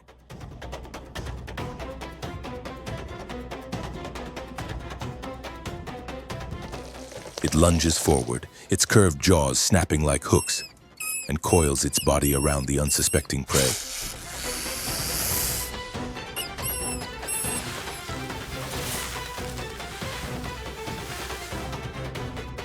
Gradually, the soft green of the canopy gives way to the sandy yellows, dusty browns, and muted grays of the parched forest as the predator disappears seamlessly into its environment.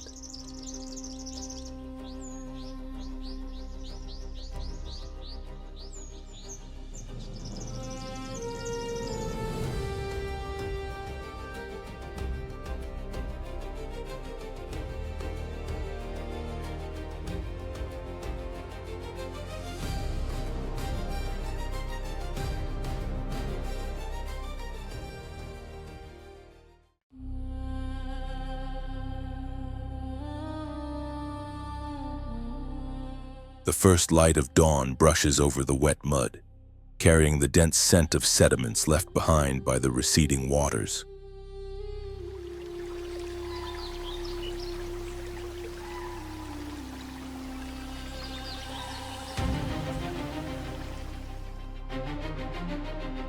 Without making a sound, barely shifting, a massive body over 2 meters long and nearly 90 kilograms lies motionless, blending seamlessly with the surroundings like a dormant log.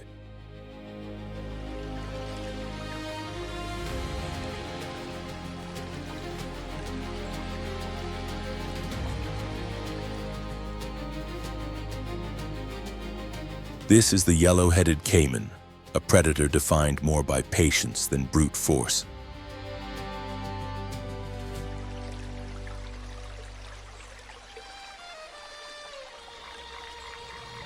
Its flat, shovel-like snout allows it to stir the muddy bottom gently, disturbing small fish and hidden invertebrates.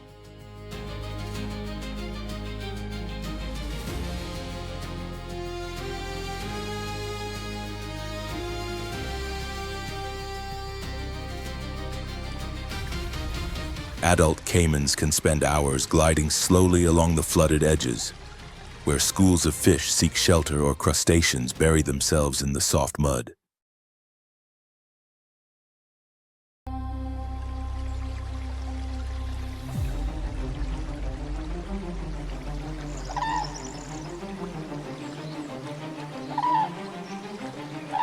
In some areas near the wetland edges, they even take advantage of paths opened by livestock to ambush unsuspecting waterfowl.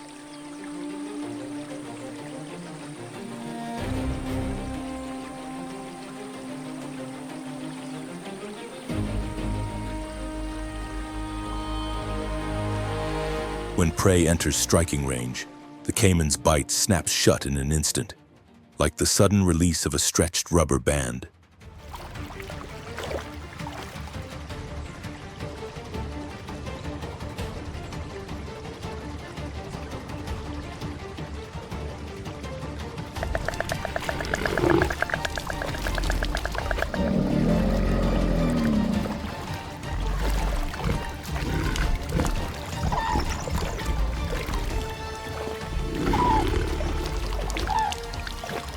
Once captured, the jaw's power is used primarily to hold the prey firmly. The caiman then moves to shallow water to process its meal.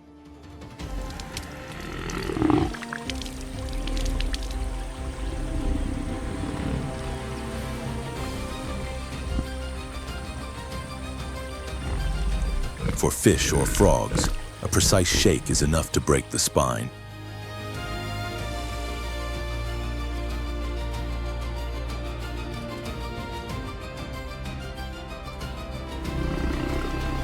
For shrimp or crabs, it relies on a crushing technique using the back teeth, delivering concentrated pressure to crack the shell while leaving the soft flesh inside intact.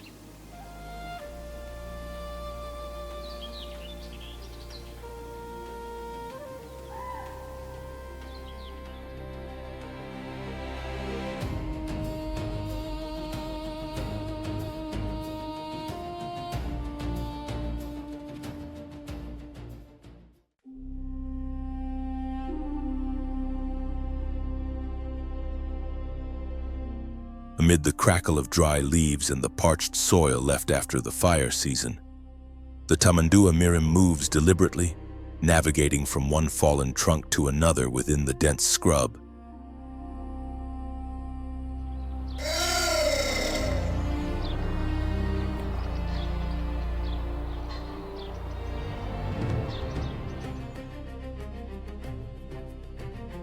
Guided by its elongated snout and an exceptionally keen sense of smell, it heads straight toward its target insect nests hidden beneath the ground or tucked inside decaying wood.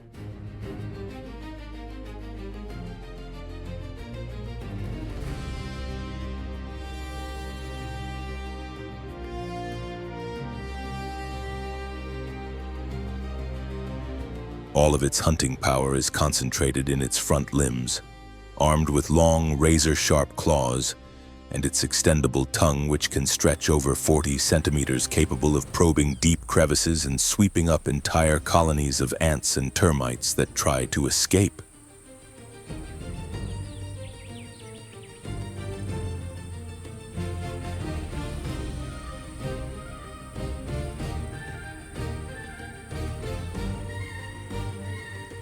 A single adult can consume as many as 9,000 insects in a single day.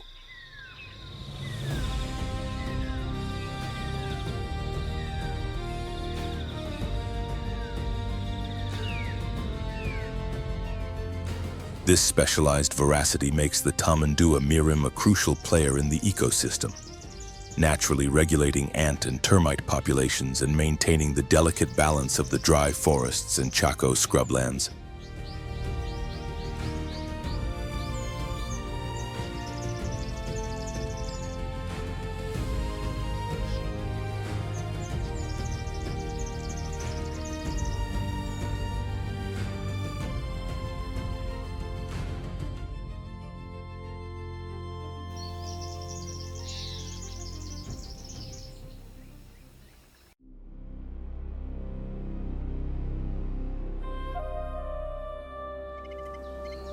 Under a clear sky and across the quiet plains, a harsh, repetitive call echoes through the distance. It is the cry of the caracara.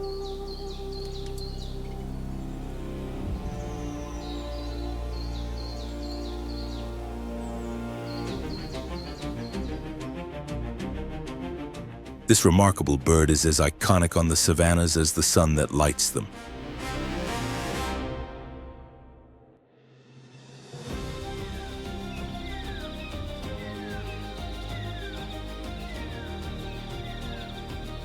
It occupies a unique niche between two worlds. It doesn't hunt with the precision of a hawk, yet it doesn't rely solely on carrion like a vulture.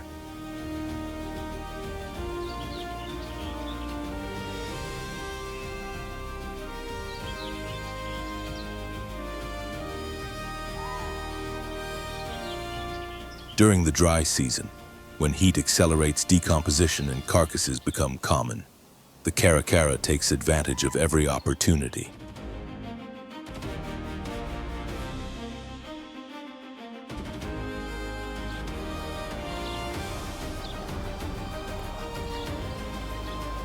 In these months, nearly 70% of its diet comes from dead animals.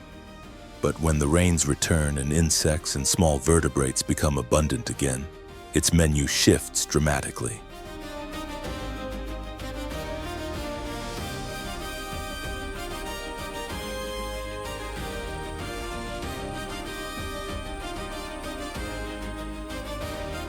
Over half of its food then consists of beetles, crickets, scorpions, and larvae hidden beneath the soil, complemented by bird eggs.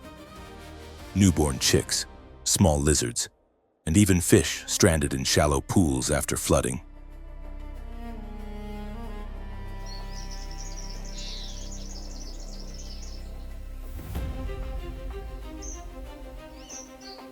On the ground, the caracara moves deliberately. It watches, analyzes, and waits.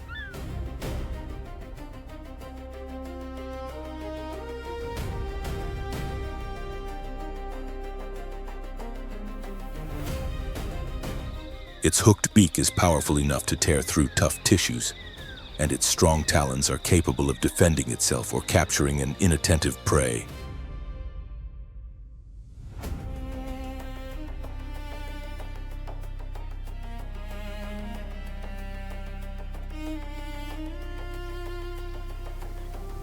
If threatened, it doesn't immediately take flight. Instead, it rises tall, spreads its wings slowly, and emits a loud call as a warning, asserting its claim over the territory.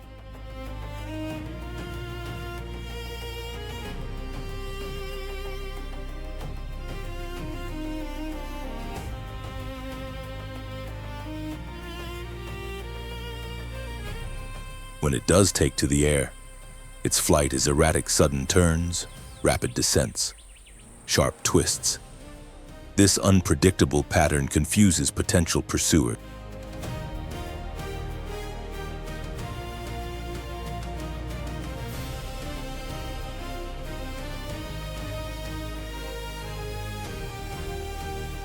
More than just an opportunistic hunter, the caracara plays a vital role in the landscape. It regulates insect populations, removes carrion, and reduces the risk of disease.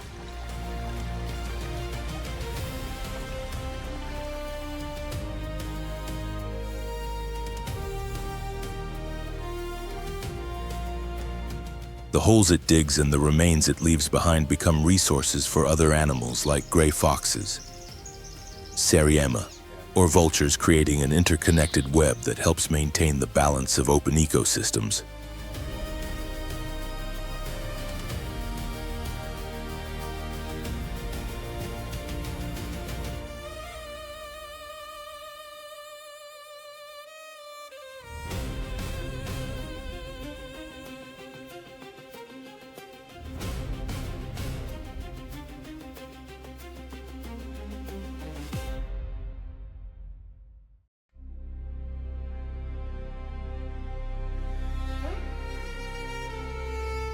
As the last light of day fades, the tower owl emerges in complete silence, moving unseen and leaving no trace.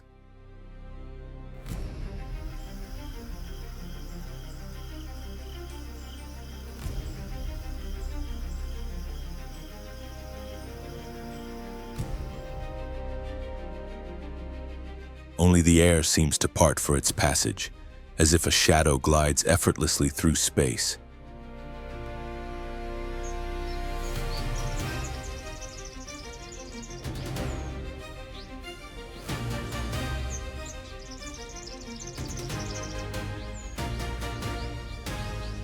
Its flight is whisper quiet, thanks to the unique structure of its feathers, specially adapted to muffle sound and turn every movement into a stealthy and remarkably precise act.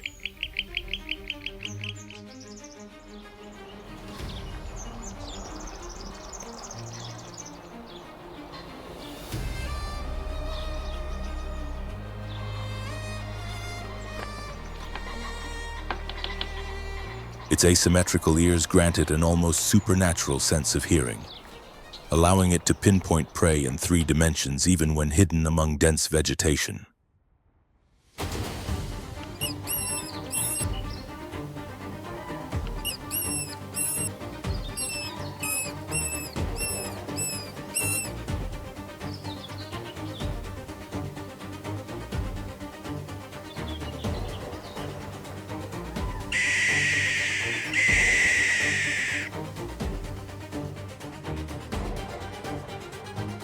When it strikes, there is no hesitation. The attack is swift and direct, and its talons clamp onto the victim instantly. No chance of escape, no second attempt required.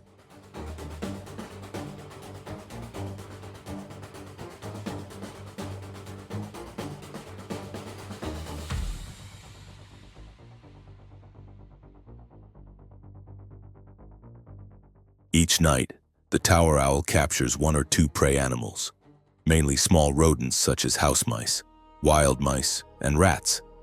It may also take lizards, frogs, crickets, and even bats.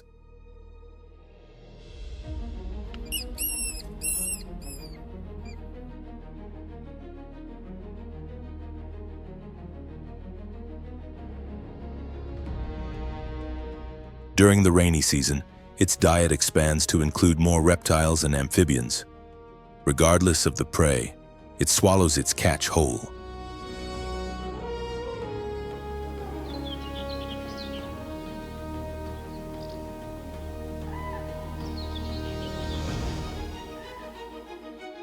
Undigestible parts, fur, claws, and bones are later expelled as pellets, accumulating beneath old trees or along the eaves of ancient buildings, silent witnesses to its nocturnal activity.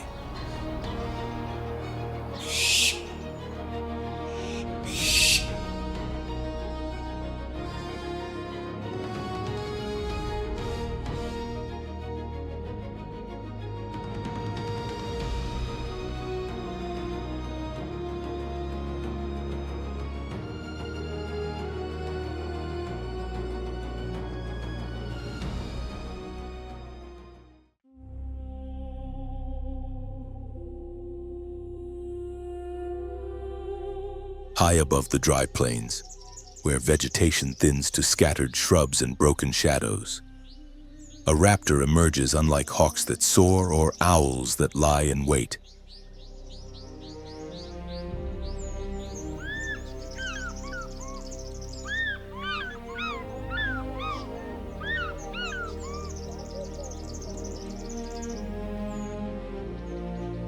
It skims the ground with lightning speed, precise as a gust of wind.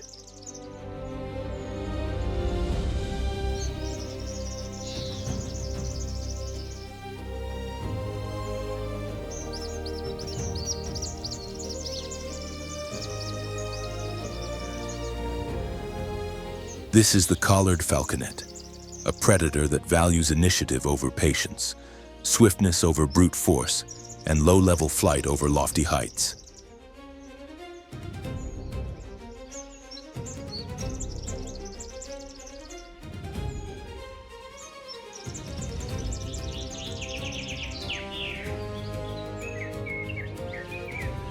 Every beat of its wings is a survey of the terrain. Every low sweep is a rehearsal for the strike.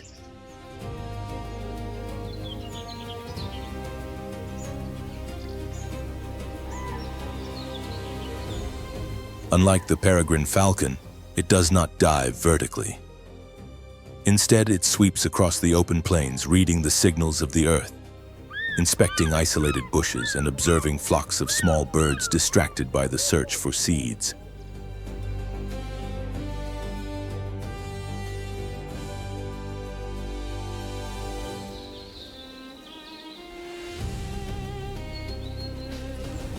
When a target hesitates, even for a moment, the attack is instantaneous, decisive, precise, with no chance for escape.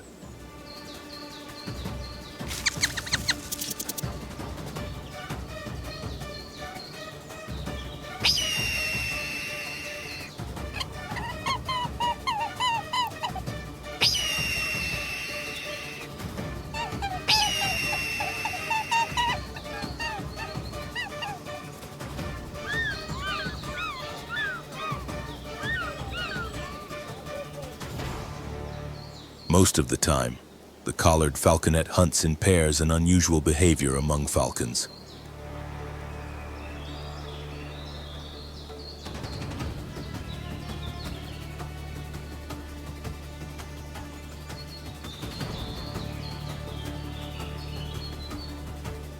One distracts while the other strikes. Together, they can take down even larger birds, such as the fork-tailed hawk or the chachalaca. Not through brute strength, but through perfectly synchronized speed and flawless teamwork.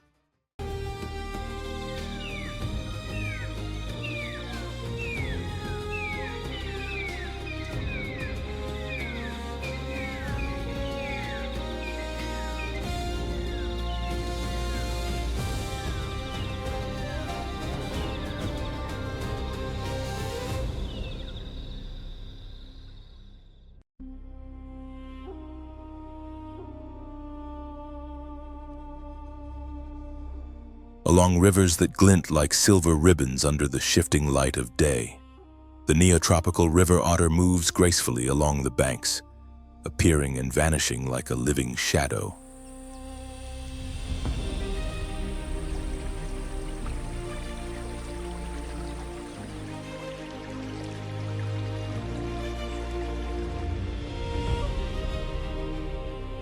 Its dense, water-resistant fur keeps it warm even in cold, deep waters.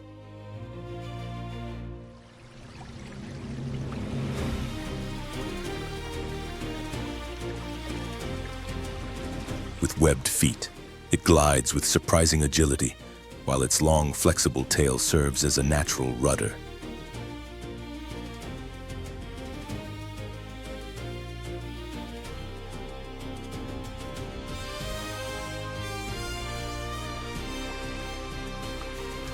Though far smaller than the giant otter, with which it shares its habitat, the neotropical otter holds a unique advantage, complete independence, and a remarkable ability to adapt to seasonal changes.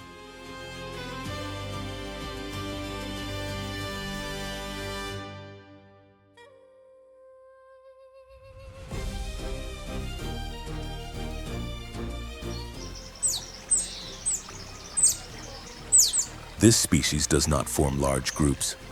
It travels alone, seeking company only during the breeding season.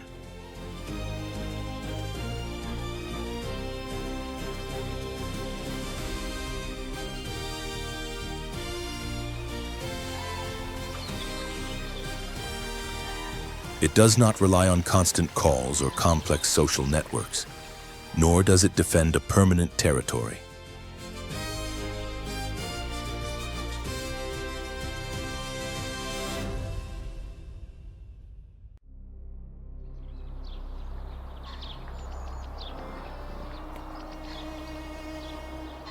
As water levels drop, it follows the streams, leaving behind pungent spraints on rocks or roots, natural markers that communicate its presence and temporarily define its space.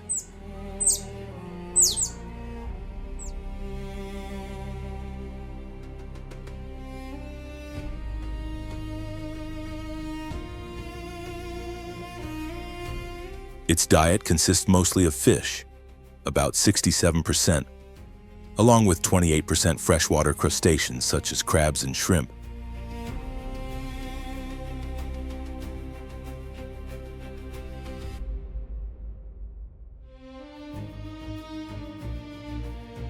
During the dry season, when fish become scarce and ponds shrink, it adapts by hunting amphibians, including species like Leptodactylus chiquensis, a behavior observed in 2023 in the southern Pantanal.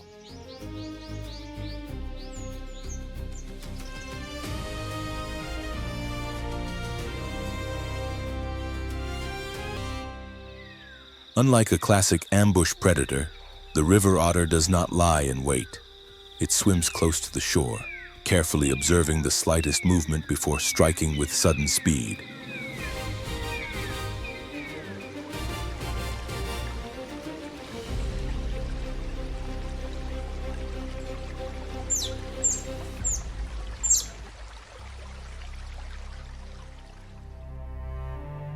Its prey has no second chance. A precise bite ensures the meal is eaten immediately, often on a rock where the otter can enjoy the safe silence of the riverbank.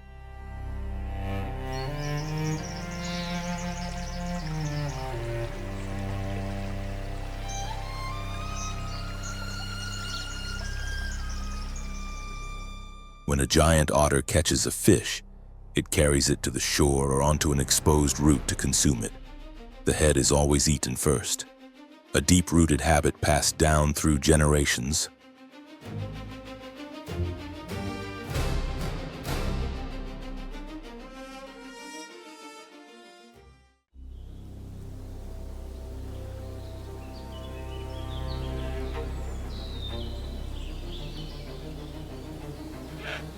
In the untamed lands of the Chaco Chiquitano, every sunset closes a day of relentless struggle, and each sunrise opens a new chapter filled with uncertainty.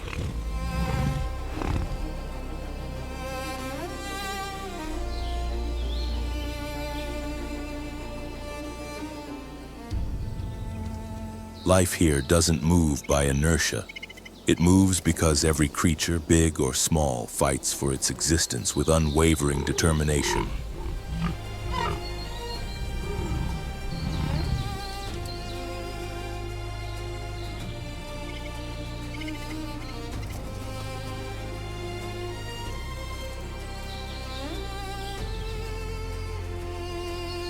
Silent battles within the thickets, the endless search for water, unexpected encounters between predator and prey. All of it is part of an ancient cycle where nature sets the rules, and no one is exempt from facing them.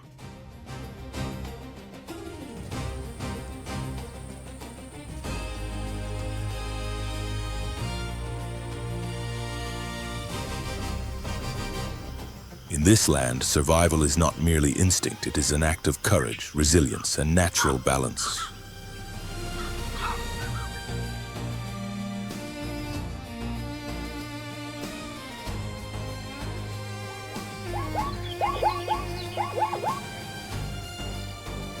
As we witness these raw and fascinating stories, we are reminded that these ecosystems must be understood, protected, and respected.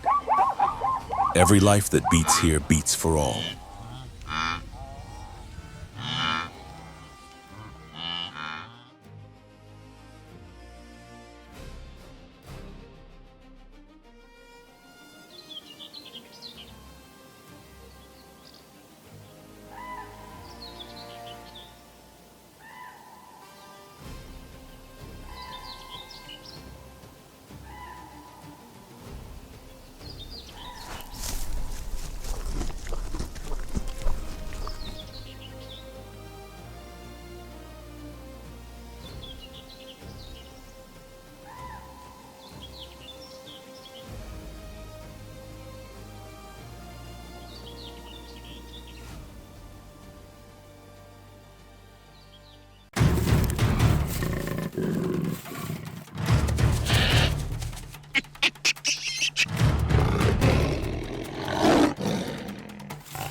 The land splits into long fractures that cut across the plain like ancient scars. A heavy veil of dust drifts close to the ground, stretching toward the horizon.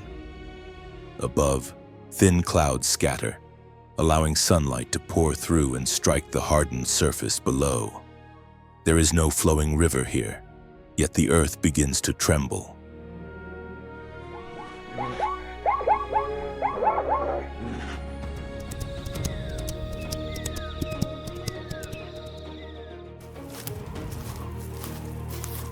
Across the cracked crust, thousands of hooves strike in unison. With every step, dust erupts and spreads outward. The first animals move forward, and behind them the surge continues. Grasses bend in the direction of travel, carving a pathway that seems to have no end.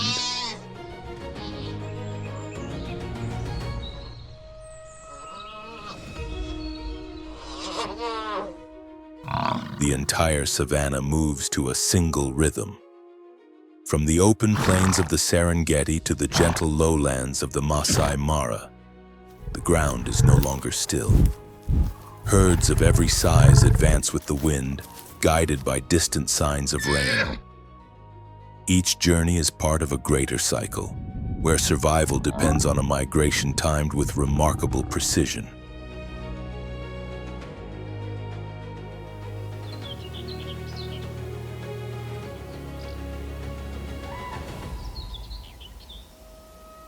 Nothing in this ecosystem remains unchanged. It shifts with the seasons, with water, with the growth of grass and with the passage of each herd. Every species plays a defined role, and every behavior helps sustain the pulse that keeps the plains alive.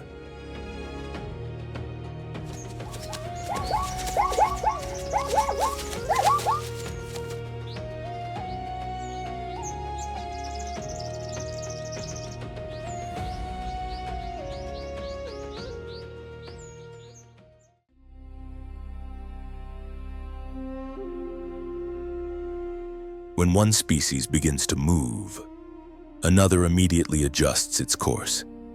As grass is grazed down to the soil, waste returns vital nutrients to the ground. When prey falls, decomposers are already in place.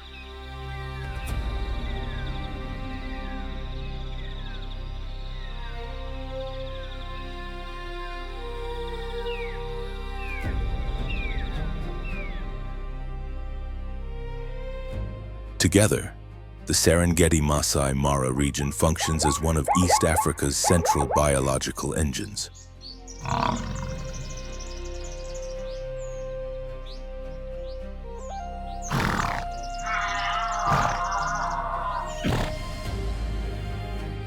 Energy is generated the moment hooves strike the earth and is carried onward through every mouthful of grass, every chase, and every fallen body.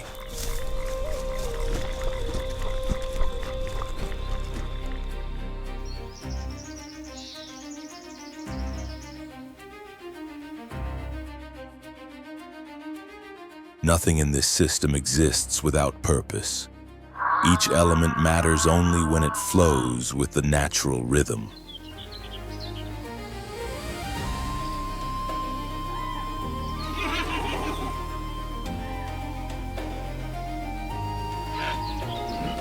Across these untamed grasslands, the Great Migration draws all forms of life into a powerful predatory cycle that never truly pauses.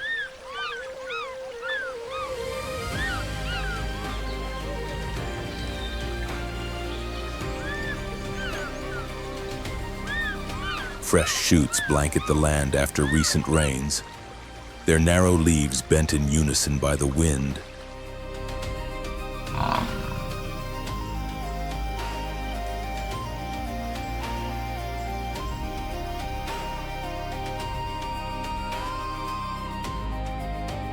On the open plains, newborn calves stumble away from the birthing grounds and merge into the moving mass of adults, advancing without hesitation.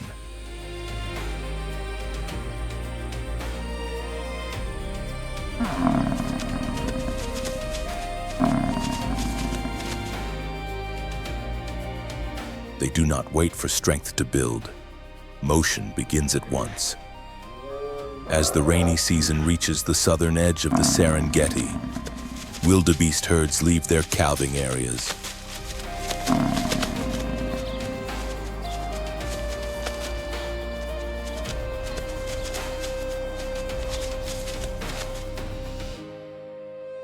The first groups cross the damp earth, trampling young growth and etching their path across the plain.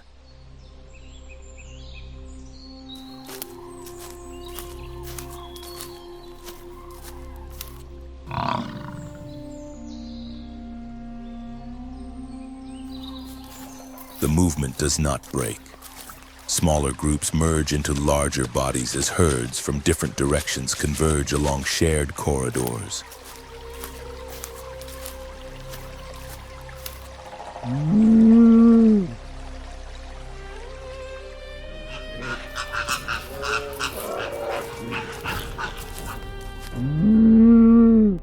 Routes may shift, but the overall direction remains unchanged.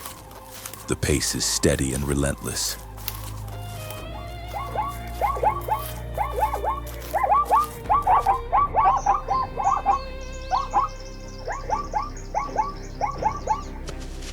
Under thousands of hooves, the ground yields, forming deep impressions. Grass is pressed flat.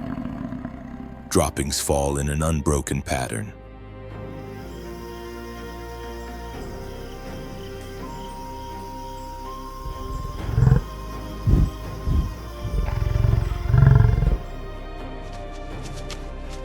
The air grows heavy with the scent of bodies, waste, and churned soil. Every footprint marks the passage of a living current sweeping across the savanna.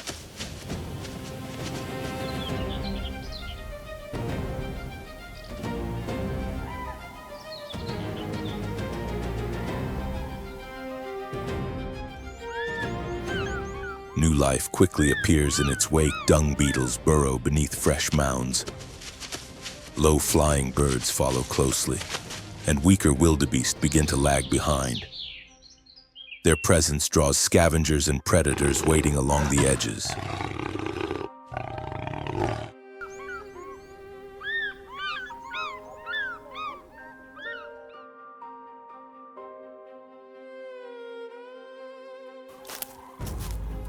The migration cuts through the grasslands, opening pathways that other species soon follow.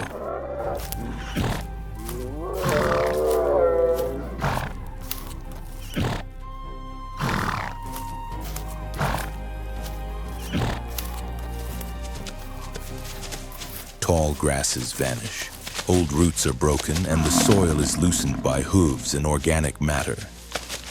Each area they cross becomes a zone of biological renewal after the dry season.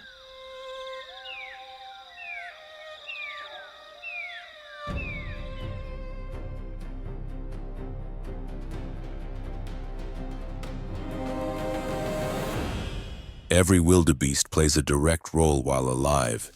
They deposit nutrients and chemical traces. In death, their bodies become centers of decomposition.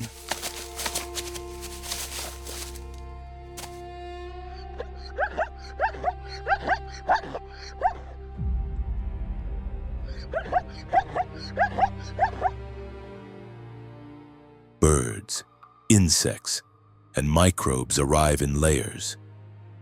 There is no need to search. Food is already available for scavengers.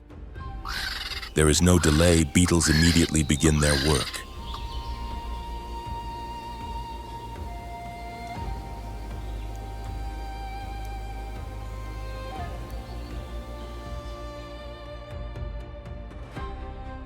There is no isolation. Predators simply watch and wait for those that slip behind the flow.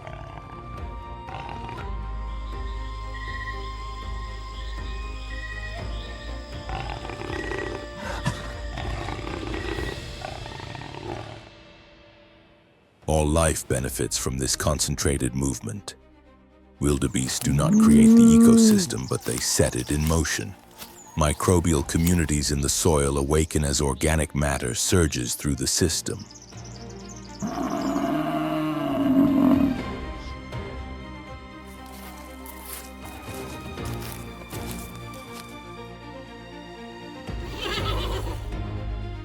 Other species begin their own journeys as the wild pulse passes. This ecosystem does not operate by chance. It responds precisely to the signals released by the migration.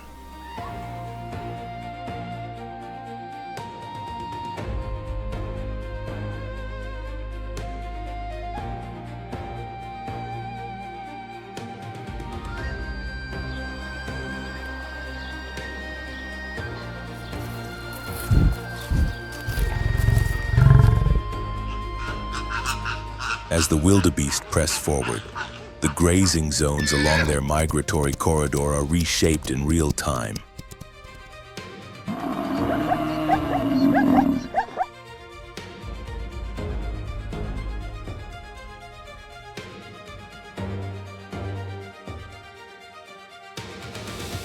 Life concentrates along their path, and every place they touch becomes a link between multiple biological layers.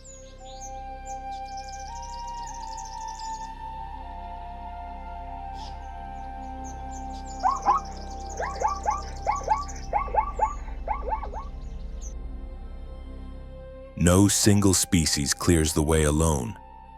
No cycle begins without a trigger. Reproduction follows the rhythm of the rains while the soil still holds moisture. New life is born.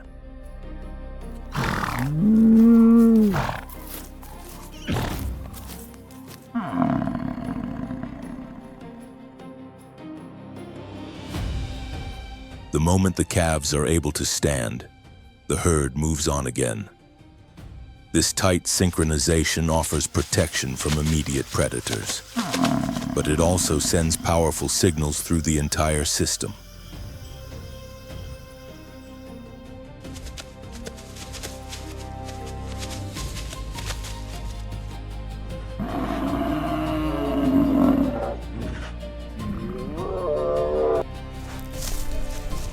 The landscape left behind changes rapidly. Grass sprouts where it was once trampled. Bacteria break down organic remains, and moisture is retained near the surface thanks to the fresh input of nutrients.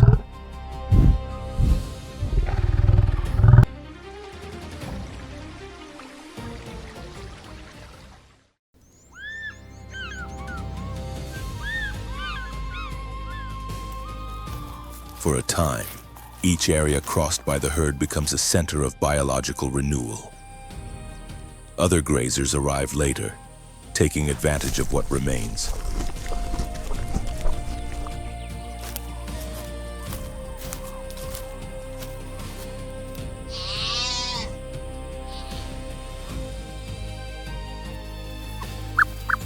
Older vegetation has already been consumed, allowing shorter, younger grasses to flourish.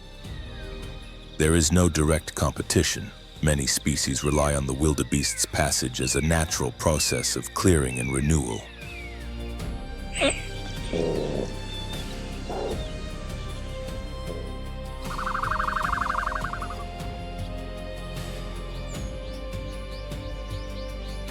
The soil stays loose, roots spread more easily, and conditions align for the next cycle.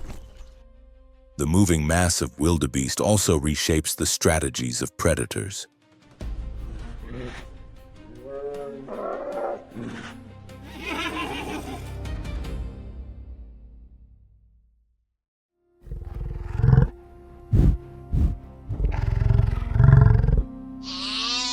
Hunters must adjust their breeding seasons, ambush tactics, and territories according to the herd's pace and direction.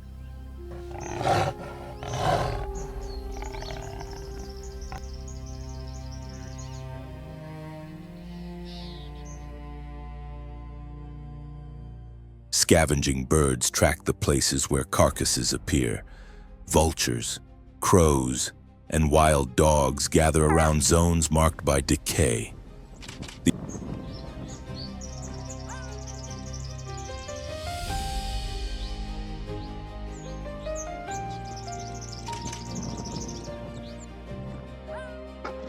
The ecosystem keeps time like a living structure. Rain may set the stage, but the wildebeest herd is the first mechanism to turn.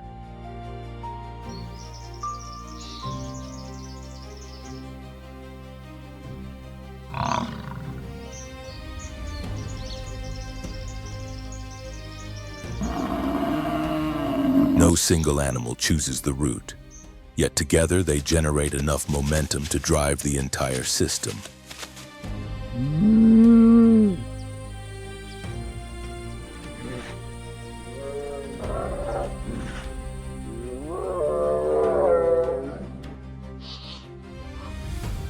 On the living map of the region, the wildebeest migration acts like a heartbeat.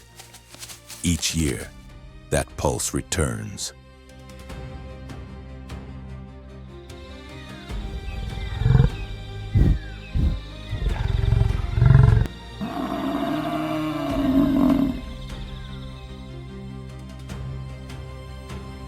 From the southern calving grounds to the northern grasslands, every stretch of land responds in a predictable sequence. Other species do not exist because of the wildebeest alone, but the functioning of the system begins with their passage.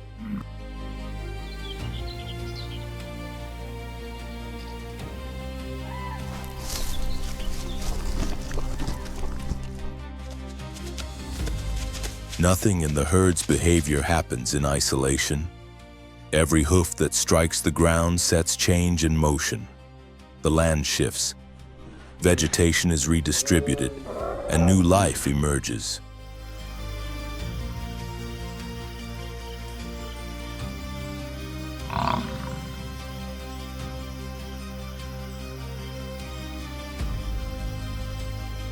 This is why wildebeest signal the beginning of the life cycle in East Africa, not because they are the strongest or the fastest, but because their first step sets the entire ecosystem in motion.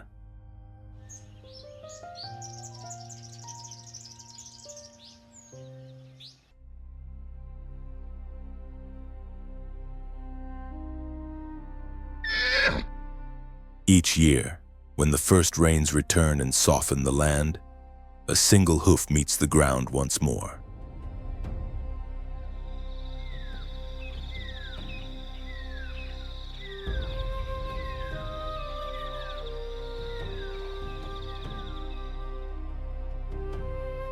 From that moment of contact, the cycle of life begins again. Short grasses spread across the damp soil at dawn.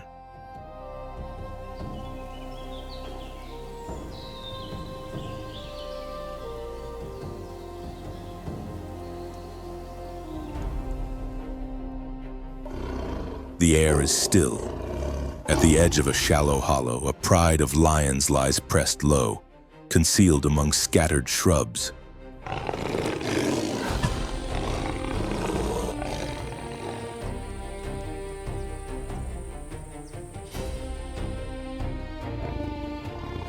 Early light washes over their backs, blending with earth darkened by heat.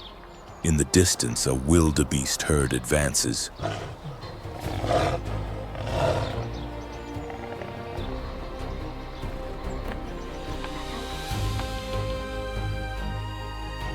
The groups stretch into loose lines, shifting direction as they follow the low ground.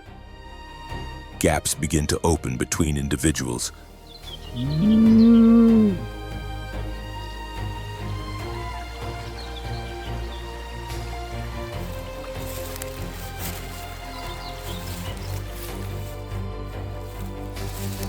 Young calves drift toward the edges, and the lions hold their ground, using the contours of the land, moving in wide, deliberate arcs.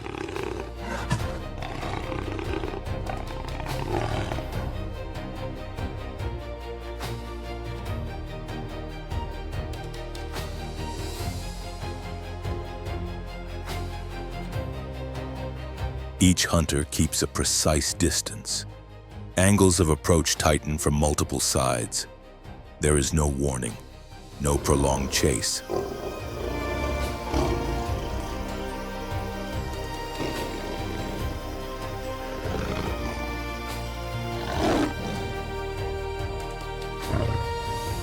As the herd crosses the depression, the moment unfolds. One animal becomes separated. Its escape route narrows.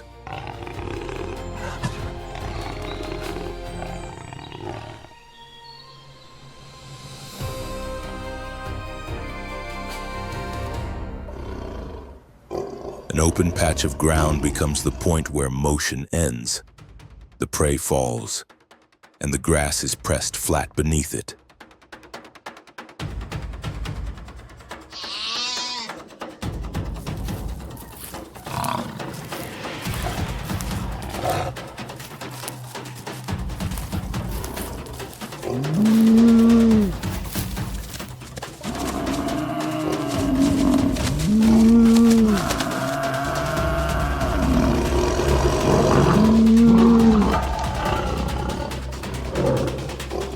The lions spread out around the body.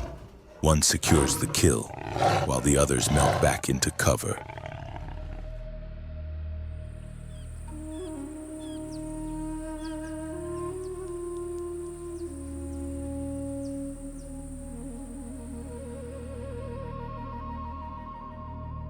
The landscape settles into silence. Wind moves on. There is no struggle, no further disturbance.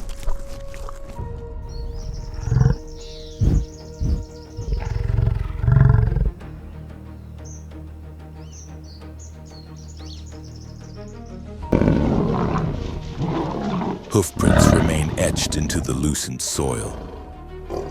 The scent of blood begins to drift close to the ground.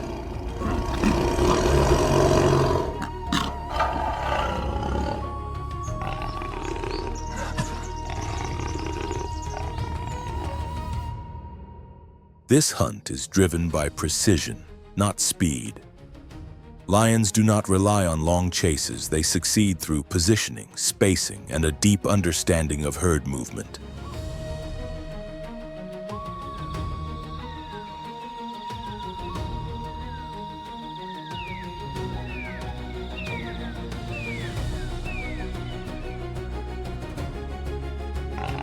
Each individual plays a role. When the distance closes, force is applied together.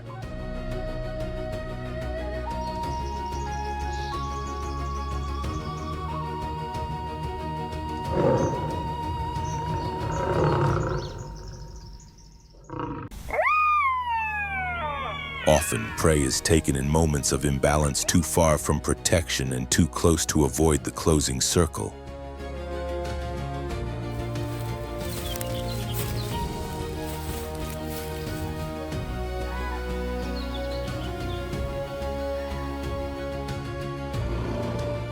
The outcome is shaped by natural behavior, not by chance or error. Once selected, the prey cannot recover its position.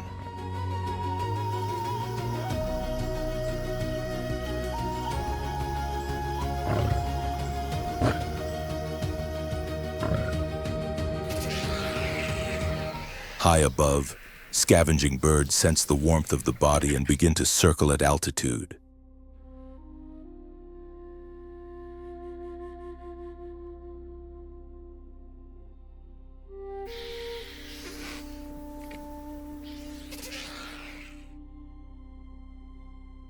On the ground, beetles detect the organic scent released into the air. Decomposers arrive even before the lions leave the site.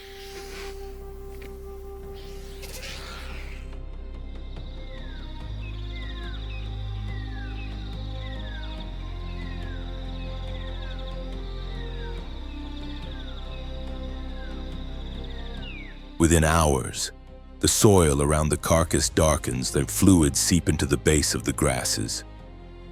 Roots draw in the nutrients. Soil bacteria cling to what remains.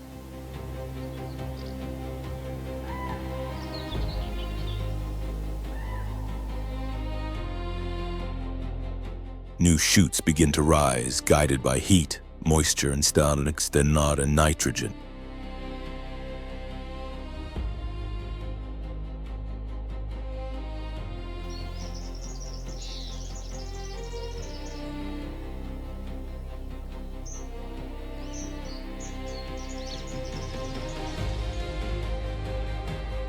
By afternoon, the pride rests beneath low trees stretched along the brush. Around them, the grass stands still once more.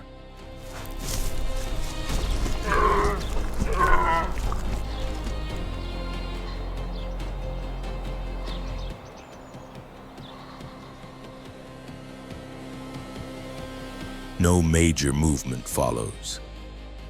The marks of their paws extend across the softened paths and fade at the edge of the plain.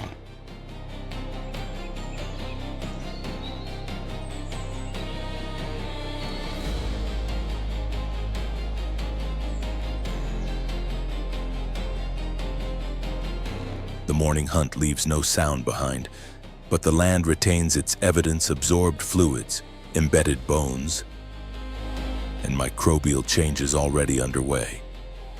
Short grass spreads evenly across the open landscape, carrying forward the quiet imprint of what has passed.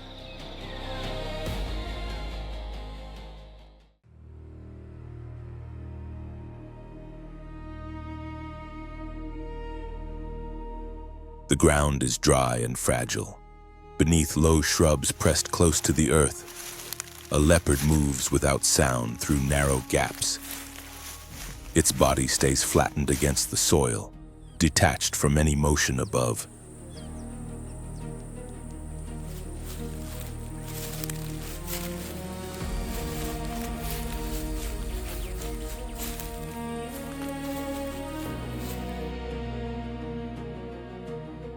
The wind shifts again and again, pushing patches of grass in different directions.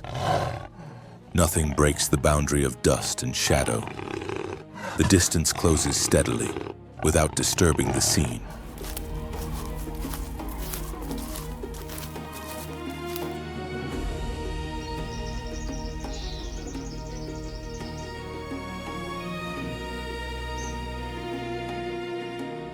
Ahead, a group of Thompson's gazelles feeds, spaced in loose, even lines. Younger animals linger toward the outer edges, drifting with the breeze.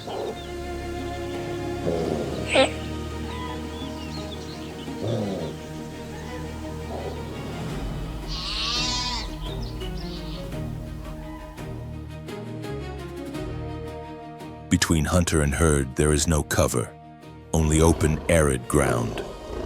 The leopard maintains a measured pace, making no sudden adjustments and never rushing the moment.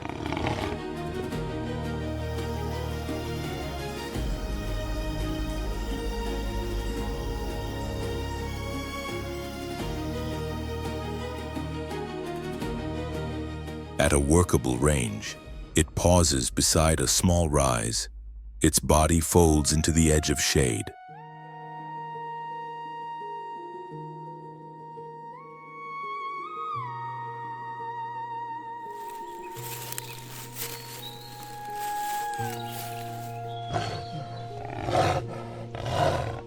The landscape holds its breath. When a leopard hunts on open plains, conditions must align gentle undulations in the land, evenly scattered shrubs, and prey that remains spread out rather than tightly grouped.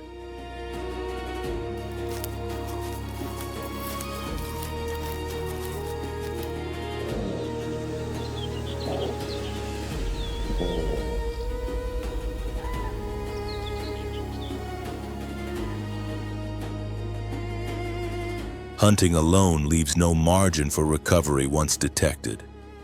A single misstep sharply reduces the chance of success.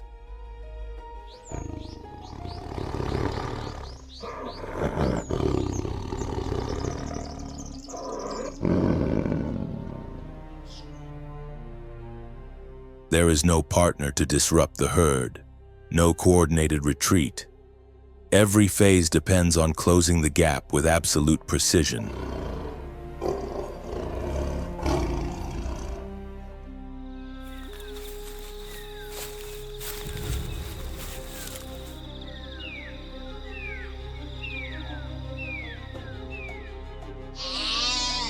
If that limit is crossed, the prey reacts and control is lost. The leopard is not built for endurance across open ground. Its strength lies in short bursts of speed.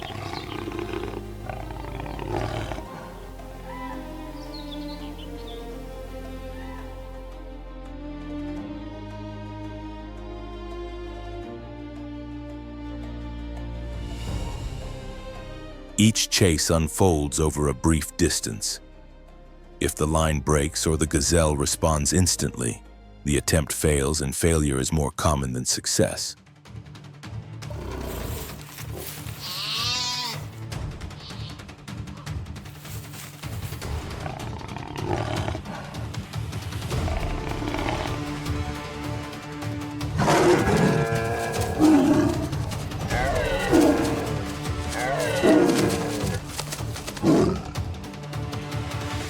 Not due to a lack of skill, but because the leopard's hunting space is shaped by countless variables: wind direction, sun angle, grass height, and prey distribution.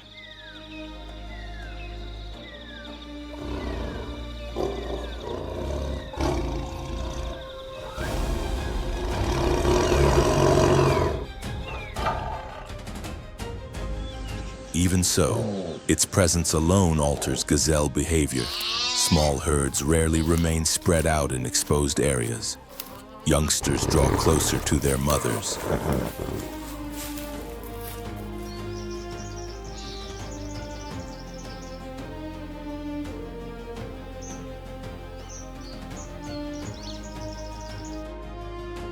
Feeding pauses. Groups quicken their pace when crossing zones with limited visibility.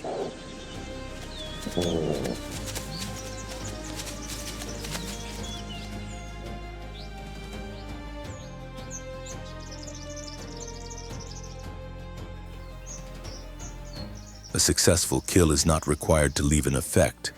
The mere appearance of a leopard reshapes herd formation and rest patterns.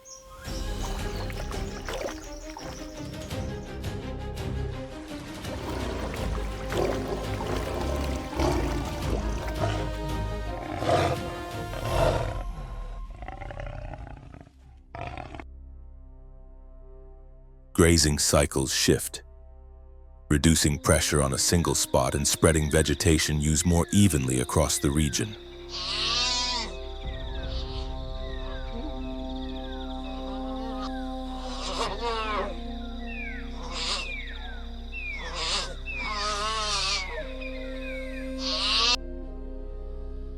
Leopards do not challenge lions or hyenas through open conflict. Their solitary approach adds a second layer of influence.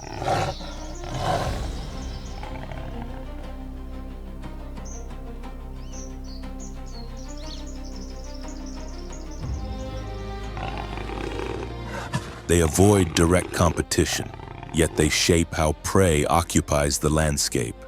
No herd stays concentrated for long. No herbivore holds prolonged control over the plains.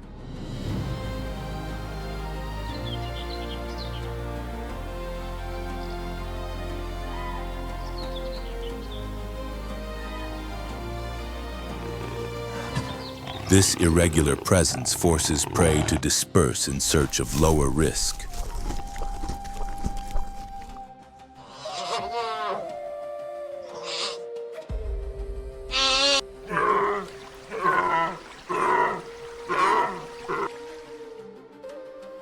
No group maintains the same structure long enough to damage grass growth. No area is stripped bare. The pressure is subtle but constant.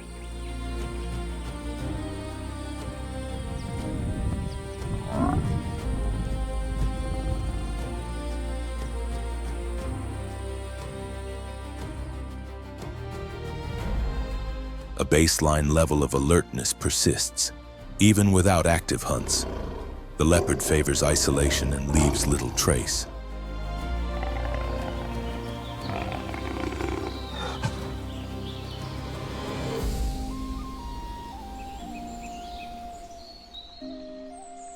It draws no gatherings of scavengers.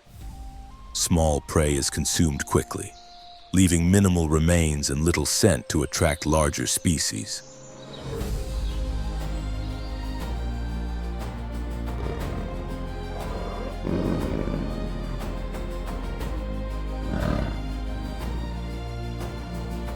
By selecting smaller animals, the leopard limits interference and avoids attention.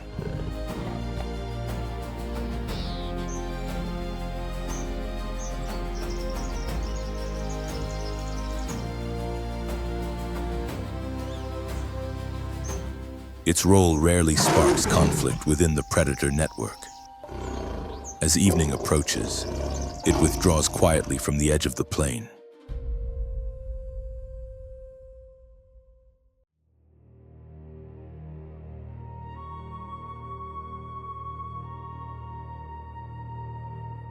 Across the Grumeti Plains, the ground bears fine cracks left by a brief dry spell.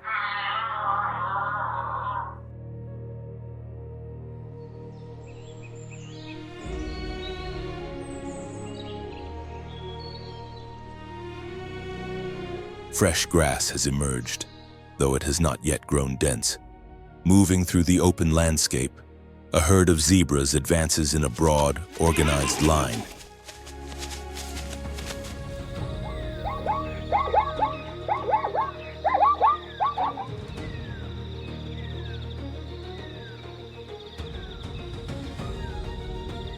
Their passage raises little dust. The great wildebeest herds are still distant, not yet reaching this transitional zone. Striped bodies glide across the plain, trimming the grass as they head east and northeast.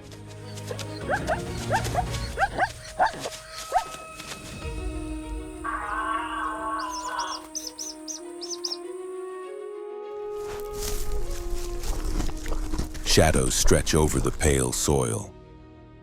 Larger individuals hold a steady pace, while smaller groups remain along the edges. The leading position shifts constantly.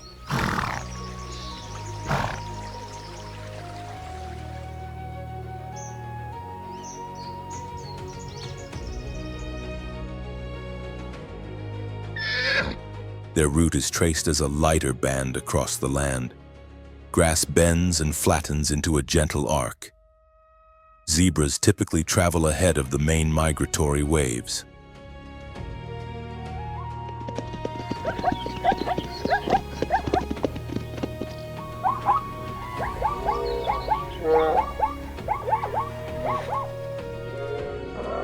They enter areas still untouched by hooves, following paths of their own.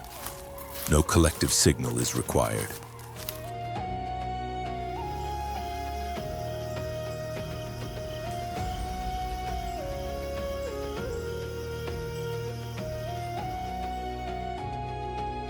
As soon as rainfall is sufficient to lift the grass slightly, the herd begins to move.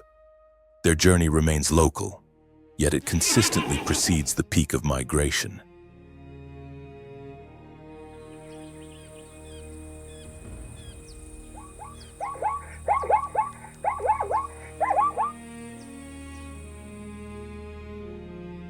This timing introduces a different rhythm into the system.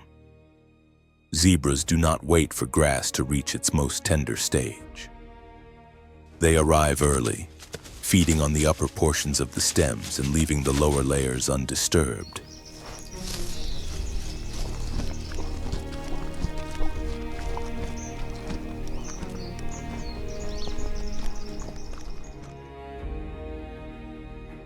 When other grazers follow later, the grass has already been trimmed closer to the ground, better suited to their feeding styles.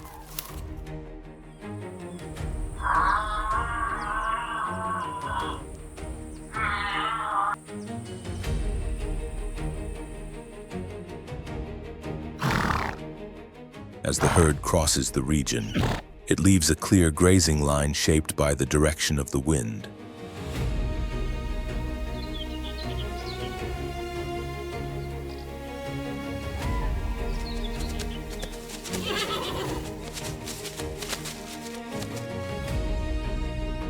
Vegetation is cut evenly. Low shrubs lose much of their cover, allowing more sunlight to reach the soil. The landscape becomes brighter and more open.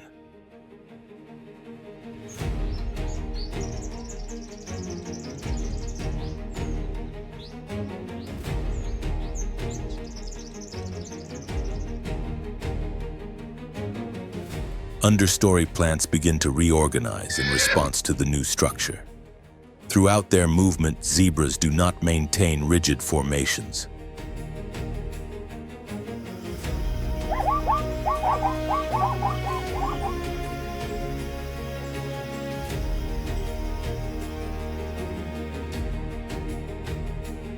They travel in spaced groups, widening the grazing corridor. At shallow water sources, the herd breaks into smaller units, each using different patches of vegetation depending on the terrain.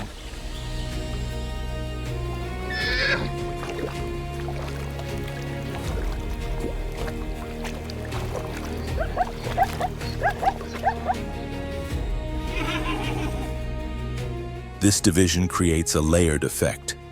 Every cleared section becomes accessible to other life forms. From insects and ground birds to small herbivores, no single area remains crowded for long.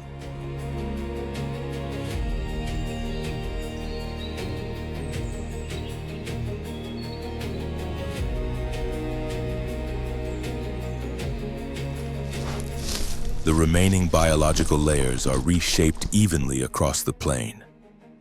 Zebras do not graze down to the roots. They affect only the upper growth, preserving the base.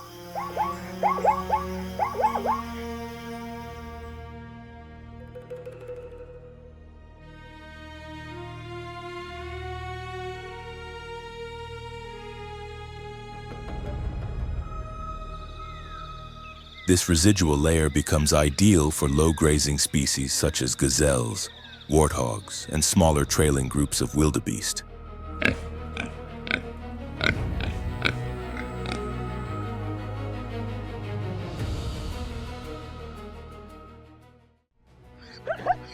By moving first, zebras slow the intensity of impact caused by the larger herds that arrive later. Their breeding is not concentrated in one mass, allowing them to split freely into smaller groups.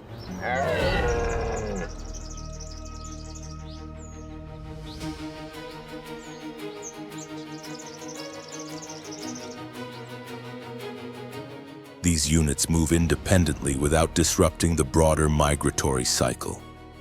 Each advances at its own pace, giving grasslands time to recover. No area becomes a lasting bottleneck within the system.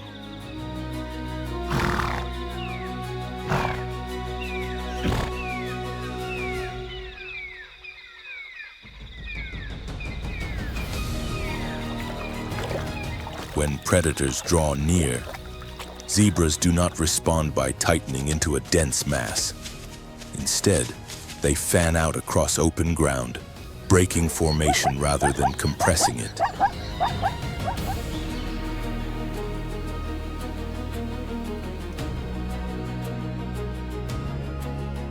This behavior disrupts hunting strategies that rely on confusion within tight groups. By spreading apart, the pressure of pursuit is diluted, increasing escape opportunities for other species sharing the landscape.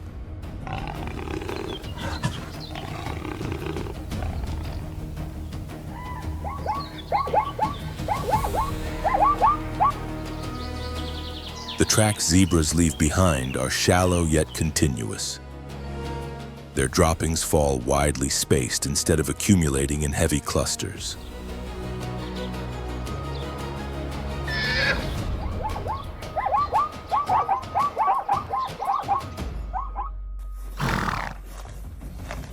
This even distribution enriches the soil surface, helping the grass retain moisture at its base.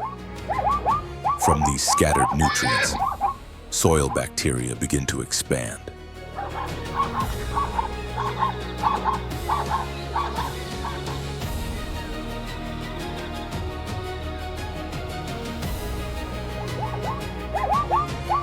Dung beetles soon arrive, drawn by scent, turning and loosening the earth so new roots can take hold.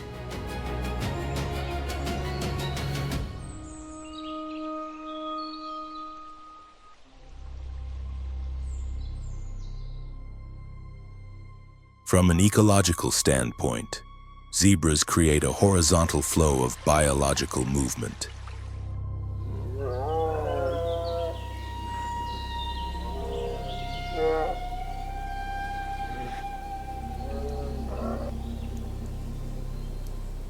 Their impact lacks the vertical force of wildebeest hooves or the concentrated pressure exerted by buffalo.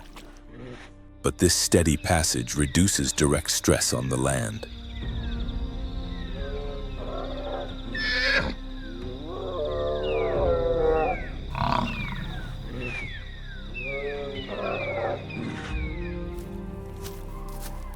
The ground absorbs a lighter, prolonged influence that is spread evenly across the plains.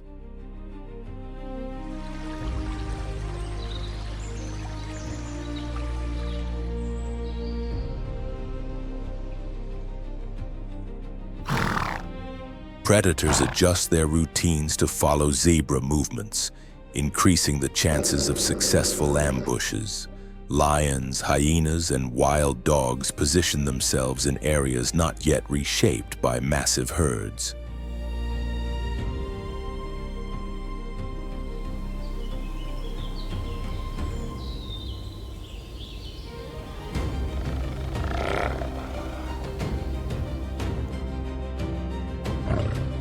Before the main migration arrives, regions such as Grumeti function as independent hunting grounds.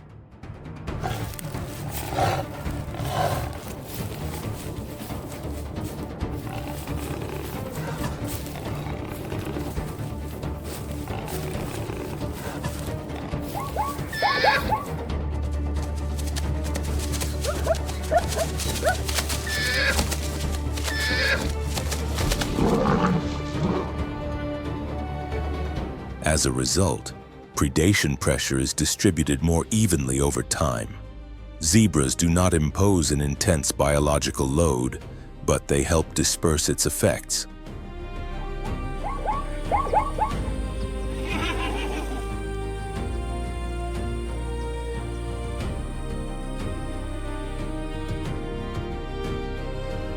The system absorbs this energy at multiple points. The soil is not disturbed for extended periods. Roots retain part of their protective layer, and recovery cycles resume more quickly after each change.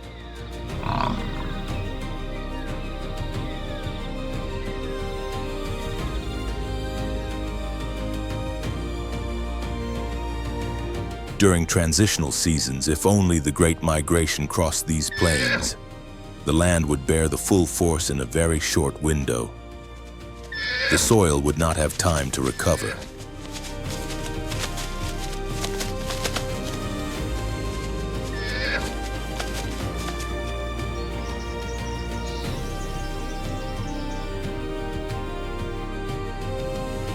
Microorganisms would also struggle to multiply fast enough. Grass would be torn out by the roots rather than simply trimmed. Without zebra herds, the migratory corridor would lose its first layer of distribution.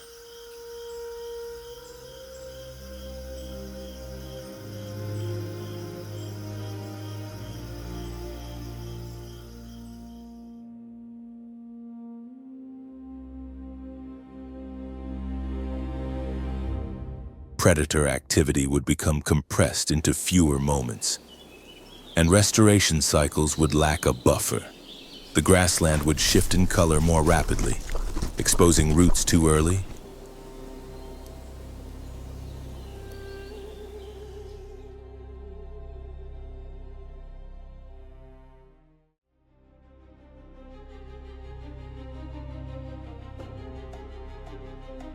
The ecosystem would lose its characteristic resilience, becoming a narrow and fragile passage across open terrain.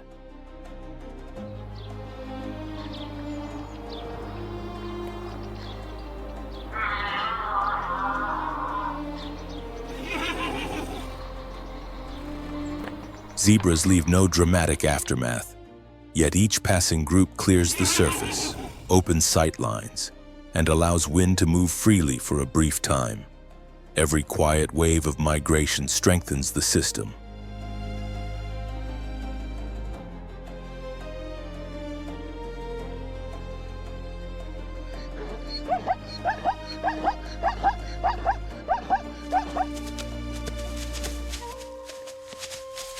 It is this staggered, subtle rhythm that prevents the entire migratory movement from collapsing into a single, overwhelming surge.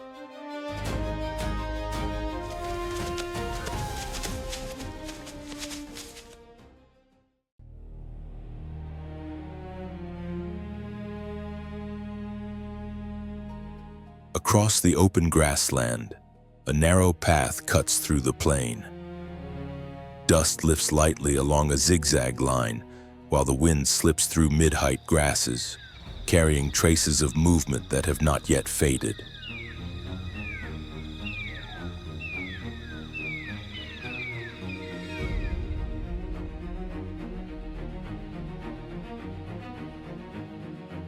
Thompson's gazelles appear in small, scattered clusters, each animal keeping a carefully measured distance, guided by finely tuned instinct.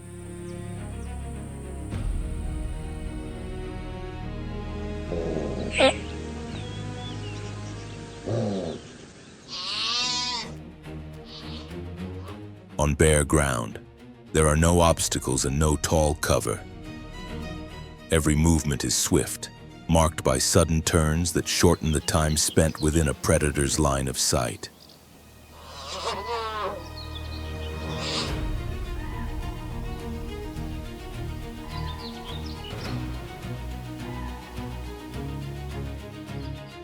When danger emerges on the horizon, the gazelles spring away on diagonal paths. Their escape routes curve unpredictably, forming a web of motion that is nearly impossible to read.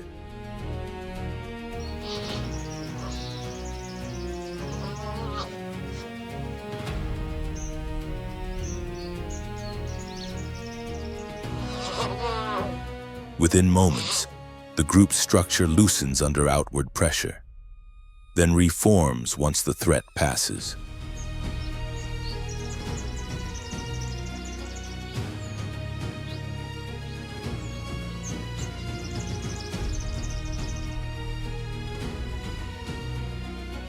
Calving takes place in isolated spots across the dry plain.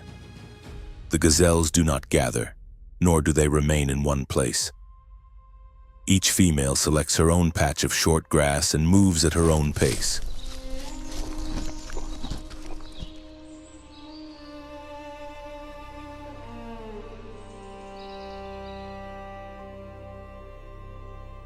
As soon as the young can stand, the group shifts again, leaving no clear traces and no prolonged pauses.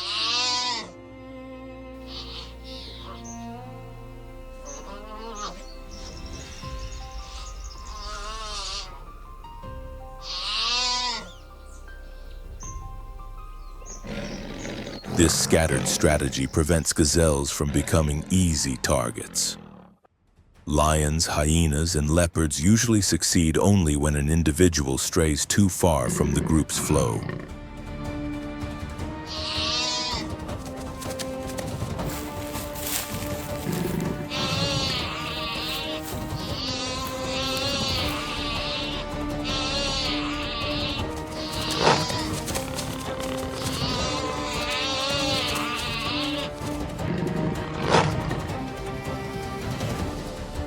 Most maintain a steady rhythm, avoiding major breaks in formation. Speed aids their escape, but it is their unpredictable direction that most often disrupts an ambush.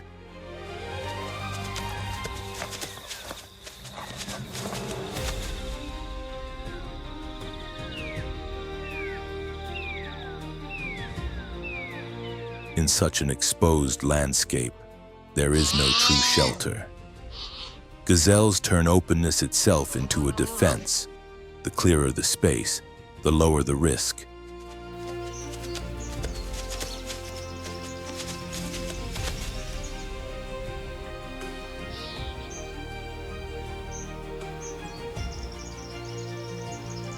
During the peak of the dry season, they make up much of the remaining biomass. While larger herds like wildebeest and zebras have already moved on, gazelles continue to travel steadily across the plains.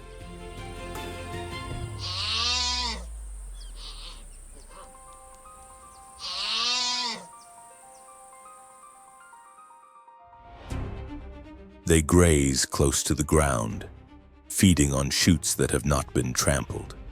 Their constant motion prevents the grass from losing its color entirely.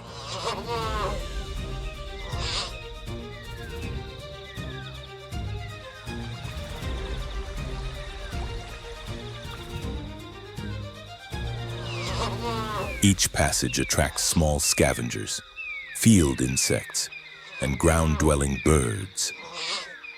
Their hooves leave shallow impressions that hold moisture just long enough for new growth to emerge.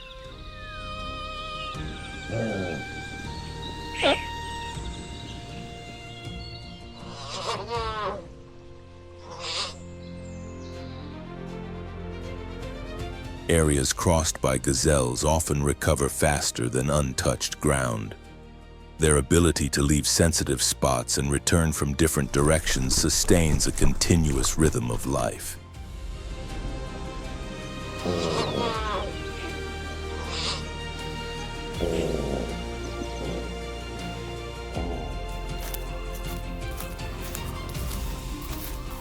No species can survive by remaining fixed in one pattern here.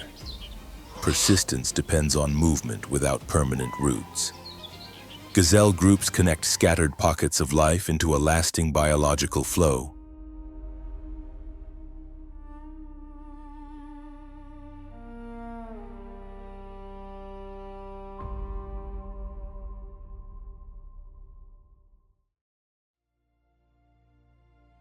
They serve as a buffer between top predators and lower levels of the food web. Without triggering population surges, they help maintain surface stability.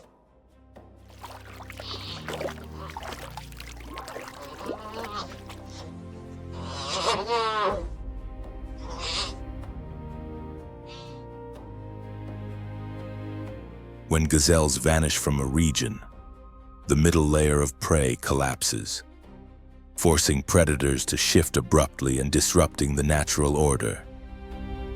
The ecosystem loses its balancing force.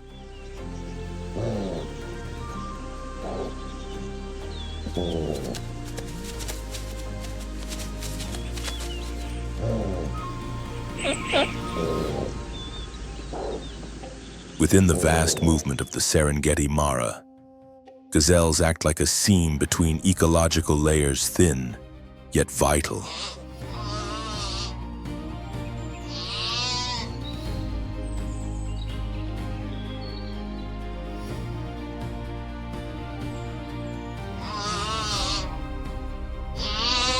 Each time they skim the ground in flight, they leave a subtle imprint. From that imprint, the rhythm of life holds its balance.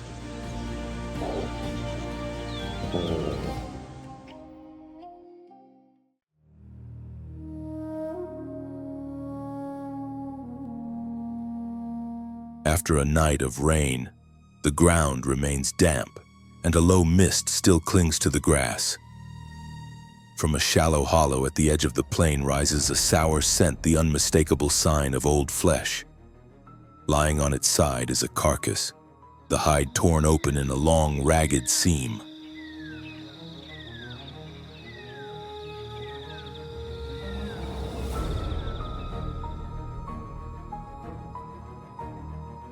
Spotted hyenas approach from different points on the horizon. Within the group, order is precise. Each animal takes a position around the body without chaos or struggle. Powerful jaws tear effortlessly through tissue, stripping away large sections of meat and exposing bare bone.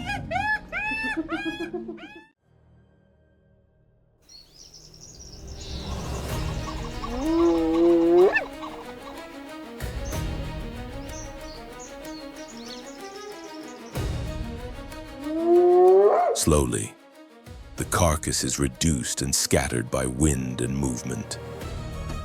As the main structure collapses, younger hyenas move in from the edges.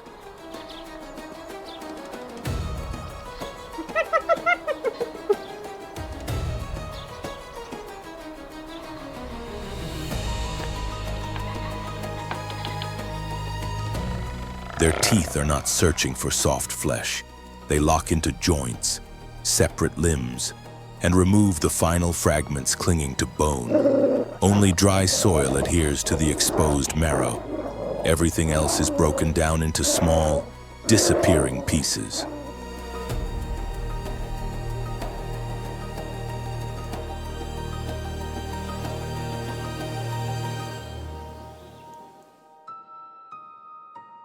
Hyenas operate as a highly organized unit. Dominant individuals choose moments to hunt when conditions favor them.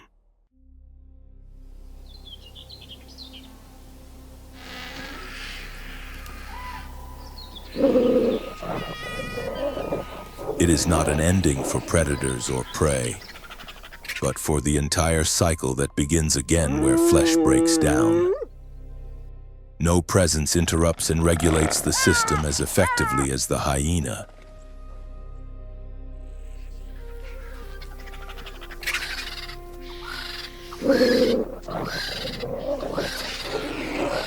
They enter hunting grounds, tear flesh from powerful animals, and consume what remains. When they leave, the land is clean. No odor, no residue, no biological risk.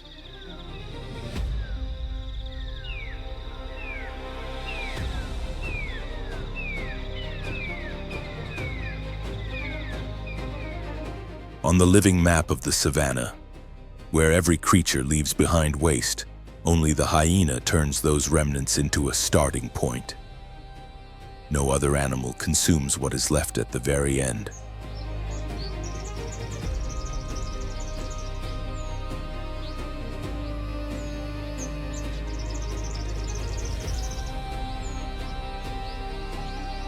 When all have moved on, only dust remains, and the distant echo of the hyena, marking clearly that the cycle is complete and the ground is ready to begin again.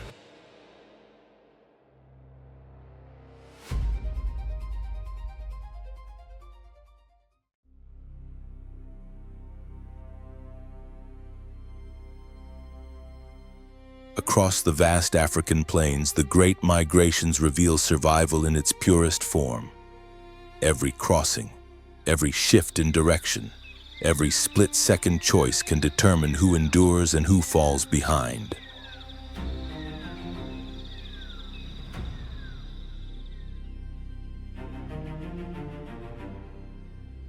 Danger is ever-present, unseen predators, deceptive rivers, and a harsh landscape that tests even the strongest bodies and instincts.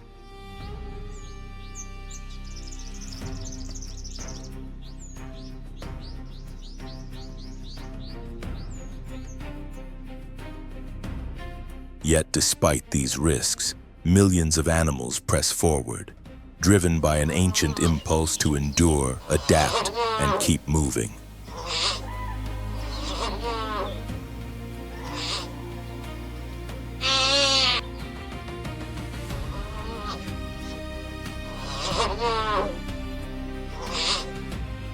In this endless journey, unity becomes strength, resolve becomes protection, and survival stands as the sole objective.